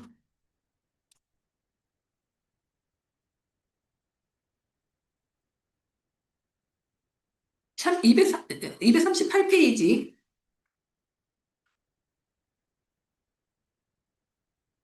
238페이지가 또 어디 있을 거예요? 여기 공동의 항목을 제가 넣어놨거든요. 아, 여기 223페이지. 아, 네, 감사합니다. 아, 네. 강지원님 감사합니다. 네, 임님도 감사하고요. 네, 임경원님도 감사합니다. 그리고 국기님도 감사합니다. 223페이지에 있기 때문에 이 내용 꼭 기억해 주셨다가 이렇게 동의서식에서 뭔가 잘못된 것을 꼽으시오 했을 때 이 내용들을 기반해서 이것을 구분동의해야 하는데 여기 하지 않았습니다. 이렇게 여러분들이 그 주관식으로 서술해서 작성할 수 있도록 해야 하니까 이거는 꼭 기억해 두시면 좋겠고 여기 223페이지에서 이왕 펼치신 김에 이 재화나 서비스를 홍보하거나 판매를 권유하기 위해서 그리고 이 18조 그 이항 1호, 그 목적 이용 적용과 관련된 동의를 받은 경우, 이것을 동의하지 않는다라고 해서 재화나 서비스 등을 그 제공하지 않거나 하게 되면 안 된다라고 하는 규정을 두고 있기 때문에 이 내용도 살펴두시되 또 하나는 이 재화의 서비스나 홍보 판매와 관련돼서는 여러분들이 정통망법 50조 등과 연계시켜서 이해하실 필요가 있을 것 같아요. 이 50조 등은 바로 그 뭐죠? 어, 영리 목적성 광고에 관련된 규정입니다. 그래서 6개월 이내에 유사 서비스 등에 대해서는 정보주의 동의를 받지 않고도 그 광고를 보낼 수가 있고 영리 목적 광고를 보낼 수가 있고요. 아니면은 방문 판매 목적일 경우에도 영리 목적성 광고를 보낼 수 있고 그렇지 않을 경우라고 한다면 영리 목적성 광고를 보내거나 할 경우에 사전 동의를 받도록 하고 있는 조항이 정보주의 망법 50조이고 이거는 광고 관련된 것이고요. 그리고 이거는 홍보 판매를 권유하기 위한 것이기 때문에 이 마케팅에는 홍보 판매 광고 등이 포함되게 되어서 마케팅 용이라고 하는 말로 쓰게 되면은 오해가 있습니다. 오해가 있기 때문에 반드시 홍보 판매라고 하는 걸로 적어두시고 광고일 경우에는 저통방법 50조 정도 하는 구조를 떠야 하니까 이 점도 좀 참고해서 살펴두시면 좋겠습니다. 그리고 나면은 이 수집 목적 내 이용 제공에 대한 것들이 앞서 나오기 때문에 다시 한번 설명드리게 되면 이렇습니다. 기존에 이 2020년도 법 개정 당시에 법 개정 전에는 이거 A라고 하는 궁극의 목적 달성을 위해서 A1, A2, A3이라고 하는 행위가 있고 그런 목적이 있고 세분화된 목적이 있고 이 세분화된 목적에 대해서 A1, A2에 대한 동의를 받았는데 A3으로의 확대를 하려고 하게 되었을 때는 동의가 필요했는데 이렇게 좀 가능하면 다 디지털로 전환되어지는 사회에서 인간이 개입해가지고 뭔가 할 수 있는 영역 등이 좁아지게 되는데 언제까지 이렇게 좀 동의를 받도록 하는 것으로 가져갈 것인가 이런 논의가 있다 보니까 이렇게 A3이라고 하는 목적 달성을 위해서의 기존에 동의받은 것 외에 확대되는 부분이 있다고 한다면 동의가 필요하지 않다라고 보는 게 바로 이 수준 목적 내에서의 이용 제공 범위의 확대입니다. 그래서 개인정보보호법 15조 3항 그리고 17조 사항에 근거한 것이라는 거죠. 그리고 아까 제가 살폈던 이게 뭐요? 지속적으로 이런 행위가 있다라고 한다면 처리 방침을 통해 그 판단 근거를 마련해야 한다라고 하는 걸로 살펴두시면 좋을 것 같습니다. 잠깐만요. 필수 수집 항목은 동의 불필요인데 동의를 받으면 틀린 거. 아까 너무 좋은 질문 감사합니다만 필수 동의 항목을 동의를 받는다라고 해서 틀린 건가 하게 되면 틀린 건 아니에요. 아까도 설명드렸지만 최소 2개 이상의 어떤 운영 목적이 있을 수 있다라고 하는 것들을 통화 안에서도 설명해 놓고 있기 때문에 대신에 동의를 받았다라고 한다면 동의 기반에서 뭐를 해야 되는 것인가 하게 되면 너무 좋은 질문 하셨습니다. 제가 제가 설명 못했을 뻔했는데 질문해 주신 덕분에 제가 추가로 설명할 수 있게 되었네요. 저희 2023년도 법 개정으로 동의에 따른 철회에 대한 환경 그런 어떤 그 권리 행사 방안을 마련해야 되는 의무가 기존에는 정보도시 서비스 제공자에 한정되어지다가 2023년도 법 개정으로 동일 행위 동일 규제의 원칙에 따라서 개인정보 처리자 전반으로 확대됨에 따라서 개인정보 처리자도 동의를 기반으로 했다라고 한다면 그에 따른 처리 절차를 마련을 해줘야 됩니다. 이것이 개인정보보호법 37조 제1항 단서에 나와 있는 내용인 거죠. 그렇기 때문에 동의를 기반으로 했다라고 한다면 그에 따른 처리 절차가 같이 마련될 수 있도록 해야 하기 때문에 그 부분을 고려해 주실 필요가 있다라고 하는 설명을 드리고 싶고 그럼에도 불구하고 공공기관에 해당되거나 하게 된다라고 한다면 법률에 특별한 규정이 있거나 법률상 의무순수에 필요한 경우 등에 해당되게 된다라고 한다면 이럴 때에는 서류 절차를 마련하지 않아도 되기는 합니다만 그것을 다 가름만을 타야 된다라고 하는 또 그 일이 있기 때문에 그런 부분들을 전반적으로 고려하셔가지고 운영하셔야지 그렇지 않을 경우에는 동의를 기반으로 했는데 서류 절차가 마련되지 않더라는 건데 처리 절차도 수집과 유사하거나 보다 쉬운 절차로 처리 절차를 마련하라라고 하는 게 처리 사유에 해당되게 된다고 한다면 그 의무를 준수해야 하기 때문에 이거를 같이 그 좀 고려하셔가지고 정책을 마련해 주셔야 한다라고 설명을 드리고 싶습니다. 답변이 되셨는지 모르겠습니다. 네, 그래서 그 부분을 참고해 주시면 좋을 것 같습니다. 그래서 이 외래에 대한 내용들을 살펴주시면 좋겠고요. 그래서 이 수집 무역 내에서의 이용이나 제3자 제공에 해당되게 된다라고 할 경우에는 이 판단 근거를 고려해서 처리 방침을 통해 공개를 하고 그리고 개인정보 보호 책임자는 이런 행위 등에 대한 것들을 점검토록 하고 있다라고 하는 점을 참고해 주시면은 좋겠습니다. 그리고 자,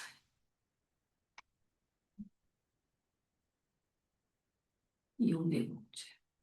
그다음에 개인정보를 목적으로 제공하거나 했을 때에는 이렇게 그 다음과 같은 보호 조치를 하도록 하고 있어요. 그렇기 때문에 안전 조치를 하고 안전 조치가 운영됐는지에 대한 것들을 그 보시는 바와 같이 좀 해야 하니까 이 부분에 대한 것들을 좀 참고를 해주시면 좋겠고요.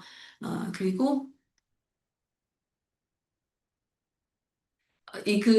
여러분들은 수집 시의 고지 항목하고요. 목적의 제3자 제공, 목적 내외의 이든가 어떤 제3자 제공할 때 고지 항목은 반드시 기억을 해두셔야 되고, 또 하나 국외 이전 관련돼서 이전 시에 안내하는 항목이 있습니다. 그것도 반드시 기억을 해두셔야 돼요. 그리고 이용 내역 통지하고, 그 다음에 수집 취소 통지, 어떤 내용을 안내하는가에 대한 것들을 꼭 기억을 해두실 필요가 있다. 그래서 이거는 당시에 뭔가 법 등이 제공되고 여러분들에게 법령집이 제공되거나 하지를 않기 때문에 순수하게 여러분들이 암기한 바대로의 것들을 기술해야 되게 됩니다. 그렇기 때문에 그 정보 주체에게 통지하거나 고지하는 항목은요 반드시 그 글자 하나까지 틀리지 않고 기억을 해두실 필요가 있다. 이런 부탁을 드리니까 참고해 주시면 좋을 것 같아요. 네, 위스탁에 관련된 내용으로 넘어갈까 하는데요.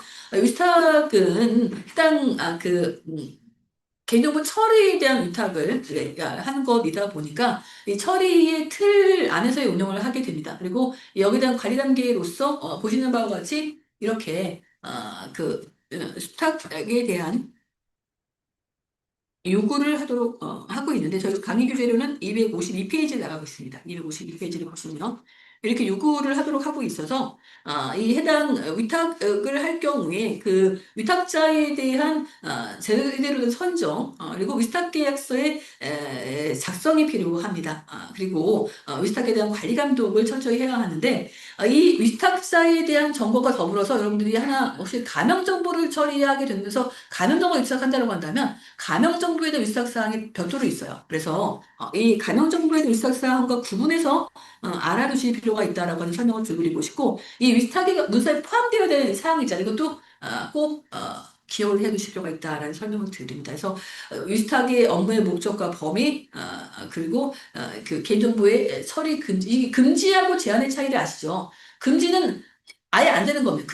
요구한 바 외에는 절대 아무것도 예외 사항 없이 안 되는 것이고요. 제한은 금지를 하되 일부 예외적인 경우 허용이 가능한데 대신에 그 허용의 주체는 바로 그 개인정보 처리자가 되는 구조인 거죠. 그래서 재위탁 제한에 관한 사항이기 때문에 재위탁을 원칙으로는 금지한다. 하지만 예외적으로 허용하는데 그때에는 수탁자는 재수탁자에 대한 어떤 운영에 있어서 개인정보 처리자의 위탁자의 동의가 필요하다라고 하는 점으로 이해를 해주시면 좋을 것 같아요. 그리고 수탁자가 준수해야 될 의무를 위반했을 때 손해배상 등의 책임에 관한 사항을 두고 있어서 만약에 뭔가 사고가 발생을 해서 위탁자가 1차적 책임을 졌다라고 할 경우에 이럴 때 수탁자에게 구상권을 행사할 수 있다는 점도 그 위탁 계약서를 명확하게 작성했다라고 한다면 여기에 대한 구상권을 청구할 수 있다는 점을 참고해 주시면 좋겠습니다.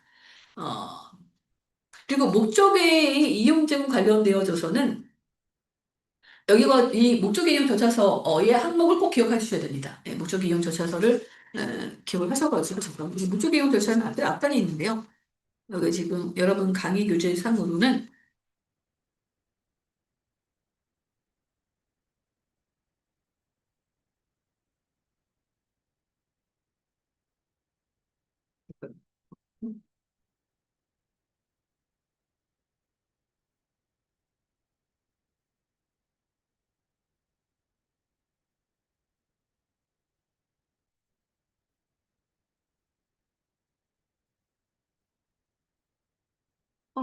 제가 좀 못 찾고 있는데, 제가 어디다 뒀을 겁니다. 아마, 앞에 단에 관리방안에서 놓던가 했던 것 같은데, 이 목적의 이용 절차서의 필수 항목들은 꼭 기억을 해 두시면 좋겠다. 이런 부탁을 드리고요. 그리고 그것에 근거해서, 목적의 이용 및 제3의 제공 대장도 관리를 해야 되는데, 이것을 갖다가 번식해서 운영하는 경우가 있어요. 뭐 프로그램 파일 솔루션 안에 들어가질 않는다, 뭐 깨진다 등등 해가지고 이렇게 하는 경우가 있는데 이거는 법정 서식입니다. 근데 이 서식대로 작성되어져 운영되어져 하니까 이 점을 기억해 주시면은 좋겠습니다. 잠시만요. 이창수님께서 수탁자의 손해배상을 명시해야 한다면 그냥 법령에 수탁자가 손해배상을 해야 된다고 하면 될 텐데 왜 그런가인데요. 이게 손해배상을 해야 한다라고 하는 것들과 관련되어져서 이번에 법 개정으로 들어간 게 바로 수탁자에 대한 법을 위반한 좀 준용해야 될 규정들에 근거한 법을 위반한 행위라고 한다면 과징금 과태료를 묻도록 하고 있고 이 손해배상에 관련된 부분은 어떻게 보면은 사적인 사적 자치 원칙에 근거한 운영이다 보니까 그런 점에서 서로 간에 알아서 해결하라고 하는 요구를 하고 있다는 점을 참고해 주시면 좋을 것 같아요.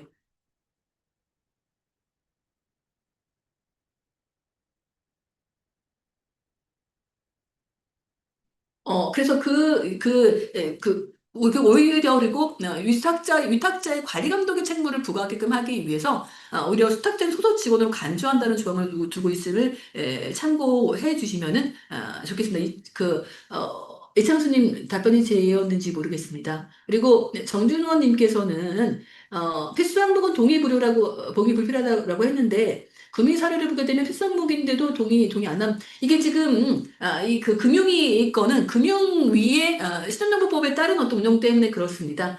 그리고 이게 좀 과거에 저희 개념보호법 23년도 법 개정에 따라서 저희 통합 안내서에서는 필수 항목은 동의가 필요하지 않다라고 하는 안내를 하고 있기 때문에 여러 해당 금융위의 사례를 참고하지 마시고 좀 저희 개념보호법을 다루고 있기 때문에 개인정보보호법에 대한 내용을 살펴주시면 좋겠고 그리고 아까도 설명드렸지만 금융위는 신용정보법 34조의 근거 2조 그리고 34조의 근거에서 주민등록번호를 개인 식별정보로 분류를 하면서 신용정보법 34조에서는 15조를 준용토를 하고 있다 보니까 15조에는 주민등록번호가 동의 대상이다 보니까 그렇게 되어 있는 것이어서 그 부분을 참고해 주시면 좋겠습니다.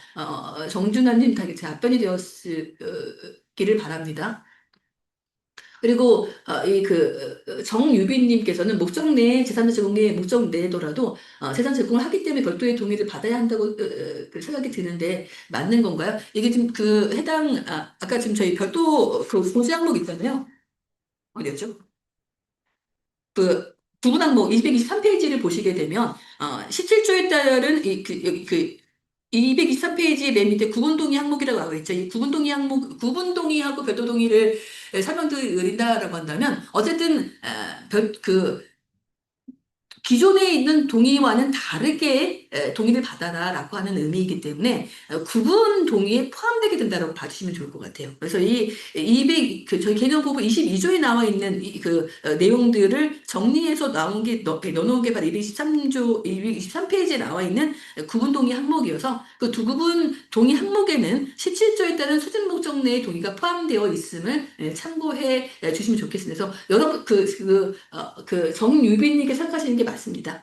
목적 내더라도 동의를 구분해서 받도록 요구하고 있다는 점을 참고해 주시면 좋을 것 같고요. 그리고 조영준님께서 상당히 설명을 잘해주셨는데 하나의 동의 서식 안에 어쨌든 구분해가지고 따로 동의를 받게 되는 것이 별도의 형태가 되게 될 거라고 이해해 주시면 되겠습니다. 그래서 제가 그 설명을 할까 하다가 시간 관계상 제가 넘어갔더니 질문을 주셨는데 저희가 별도 동의를 받으라고 하는 것은 반드시 다른 페이지에 받으라고 하는 게 아니라 하나의 페이지라 할지라도 뭔가 달리 구분되어져서 동의를 체크할 수 있도록 하는 환경을 만들라라고 하는 것임을 참고해 주시면 좋겠고요. 그래서 지금 질문하신 분들의 지금 최대한 좀 답변이 되었는지 모르겠는데요. 혹시 추가 더 궁금한 사항 있으면 적어주시면 좋겠습니다. 그리고는 저희가 어, 이 19조에 따른 제공받은 정보에 대한 동의가 있습니다. 잠깐만요. 17조에 따른 계약의 이행을 위한 어떤 제3자 제공을 뺀 이유가 뭔가 하게 되면, 아까 제가 제3자 제공이라는 게 어떤 의미인지를 제가 위탁과 구분해서 설명드렸잖아요. 그럴 때 제3자 제공은 제3자의 목적 달성을 위해 필요한 경우에 조금 더 방점이 있습니다. 그러다 보니까 계약의 이행이라는 이름 하에 무분별하게 정보가 제3자에게 제공되게 된다고 한다면 정보 주체의 이익을 위하기보다는 제3자인 또 다른 개인 중 서리자의 이익을 위할 가능성이 있어서 이 계약의 이행을 위한 경우에는 정보 주체의 목적 달성, 정보 주체가 원하는 목적대로 운영되는지를 확인할 수 있게끔 해 줘야지만 개인정보 자기결정권을 보장하게 되는 것이다 보니까 계약의 이행에 대해서는 그 수집 목적 내에서의 어떤 제공이라 할지라도 그 별도의 어떤 동의를 받도록 하고 있는 것은 바로 그 때문이라는 점을 참고해 주시면 좋을 것 같습니다. 답변 드렸으면 좋겠습니다. 네. 좋은 질문 감사합니다. 자, 그리고 나면은, 이 목적의 이용 제공 관련되어서의 운영, 가명 처리는 제가 아까 좀 설명을 드렸기 때문에, 넘어가도록 하겠고요. 이 정도로 해서, 잠깐만요.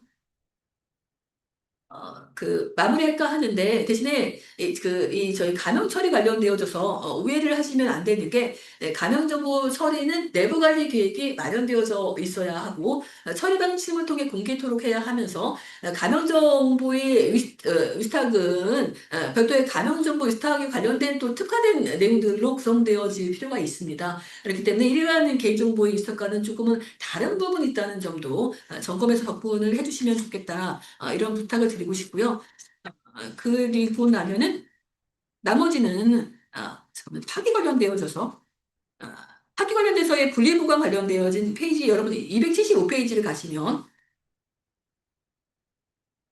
275페이지에 제가 272페이지서부터 해서 여기에 대한 보유기간 채점표부터 해서 법에 근거한 보유기간 등을 예시로 해서 규정을 해놨는데요. 여러분들이 한 가지 지금 알아두셔야 될 거 274페이지 윗단이라던가 아니면은 275페이지 분리보관에다가 좀 적어주시겠어요?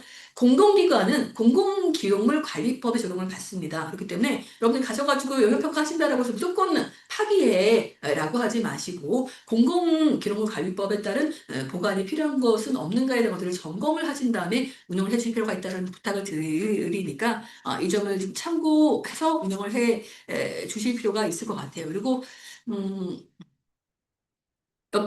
또 하나 반드시 여러분이 기억해 두셔야 될 건 제가 여기 그 강의 교재에는 기술했지만 아까 제가 언급을 하지 못한 부분이 있는데 뭔가 하게 되면 잠깐만요. 제가 어디다 해놨죠?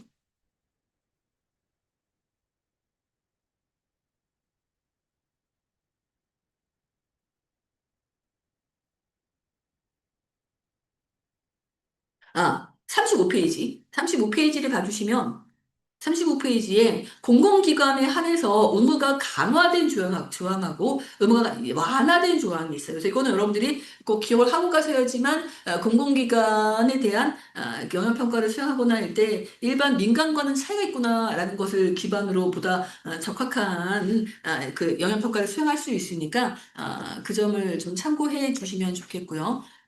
그리고 나면은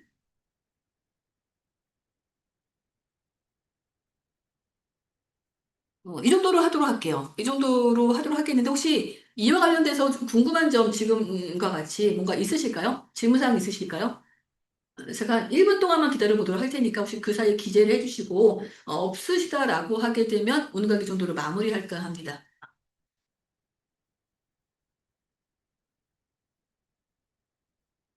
나머지 파트는 내일 그 오전 강의에서 다루도록 하겠습니다.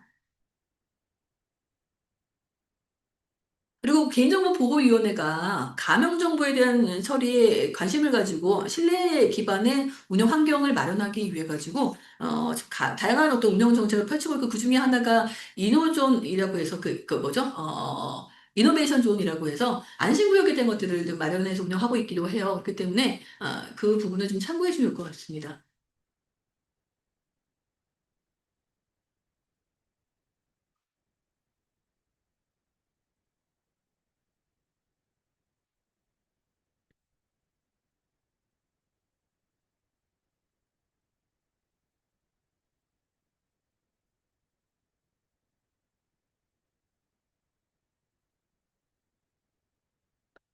여기 지금 정유빈님께서 이 개념 보고 26조 사망에 대해서 제가 또는 서비스를 홍보하거나 판매를 권유하는 업무를 위탁하는 경우에는 해당 향유에 대해서의 그 질문을 해주셨는데 이게 홍보 판매 권유이기 때문에 저희 아까 개념 보고 22조 제1항에 있는 7호에 해당하는 행위를 갖다가 위탁하게 된다라고 한다면 여기에 대한 어떤 규율을 위해 가지고 정보 주체에게 이 해당 내용들을 알리도록 하게끔 하기 위해서 만들어 놓은 조문이 바로 26조 3항입니다. 그렇기 때문에 이 해당 홍보 판매에 대한 어떤 업무 내용이라던가 수탁자가 바뀌어가지고 다른 수탁자가 이렇게 홍보 판매를 하게 된다라고 하게 된다면 정보 주체의 어떤 인지할 수 있게끔 해줘야 되다 보니까 이럴 때에 정보 주체에게 해당 내용을 통지하도록 하는 것임을 참고해 주시면 좋을 것 같아요. 답변이 되셨으면 좋겠습니다. 그리고 김근현님께서 계약 이행 필수 동보는 동의 없이 처리가 가능한데 필수 동의 항목을 유지하는 것은 시행령 17조에 제가 무슨 설명인지 이해를 못하겠습니다. 계약의 이행 동의 없이 처리가 가능한데 필수 동의 항목을 유지하는 것은 시행령의 자료를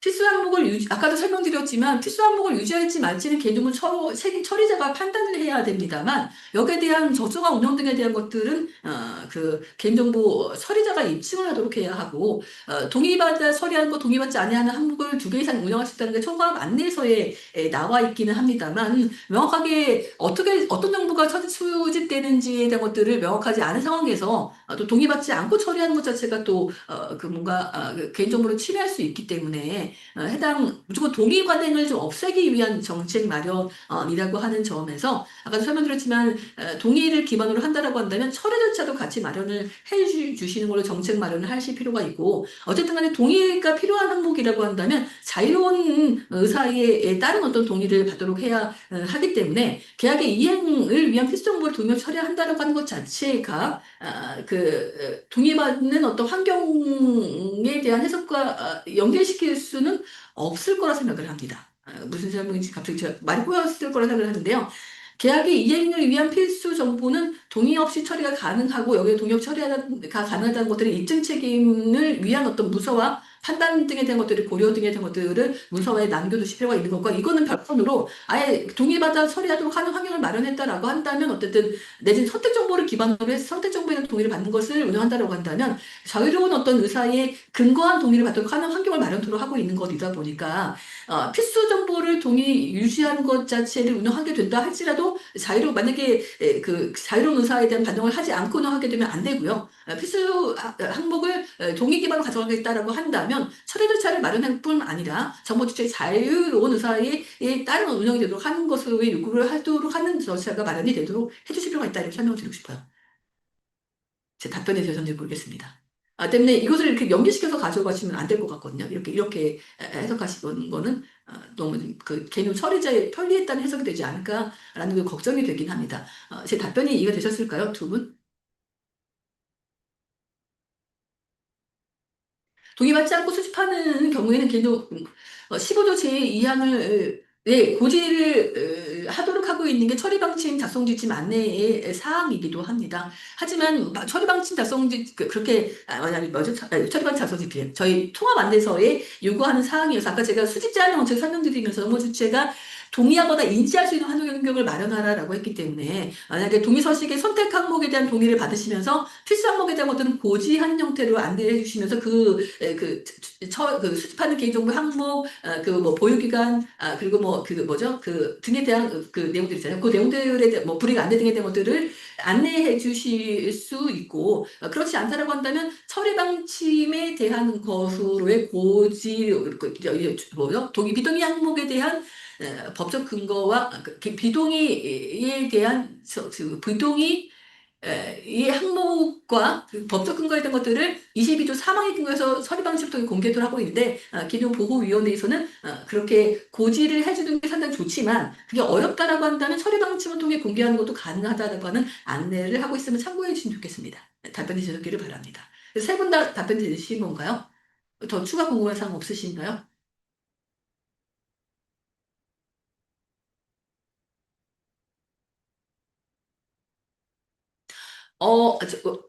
임경선님 너무 좋은 질문이신데요. 감염정보 처리 특례 규정 28조 2는 그 세 가지 목적 외에는 안 됩니다. 그렇기 때문에, 그 통계성 과학적 연구 공익적 기록 보존 목적에 따라서, 감염 처리하는 방법대로 운영을 해야 하고, 3조 제7항 같은 경우에는, 이게 3조 7항의 내용을 뭔가 하게 되면은, 예를 들면 홍길동과 같이, 홍길동이 있다라고 하면 홍길동이 홍땡땡으로 이렇게 마스킹 처리하는 거라는 것들. 이것도, 그 감염 처리이긴 하지만, 우리 그 동물주체의 동의를 필요로 하지 않는 특식을 뭐 대서상법의 일환으로 만든 어떤 감형 처리와는 조금 결이 다르다라고 하는 점을 이해를 해주시면 좋겠습니다.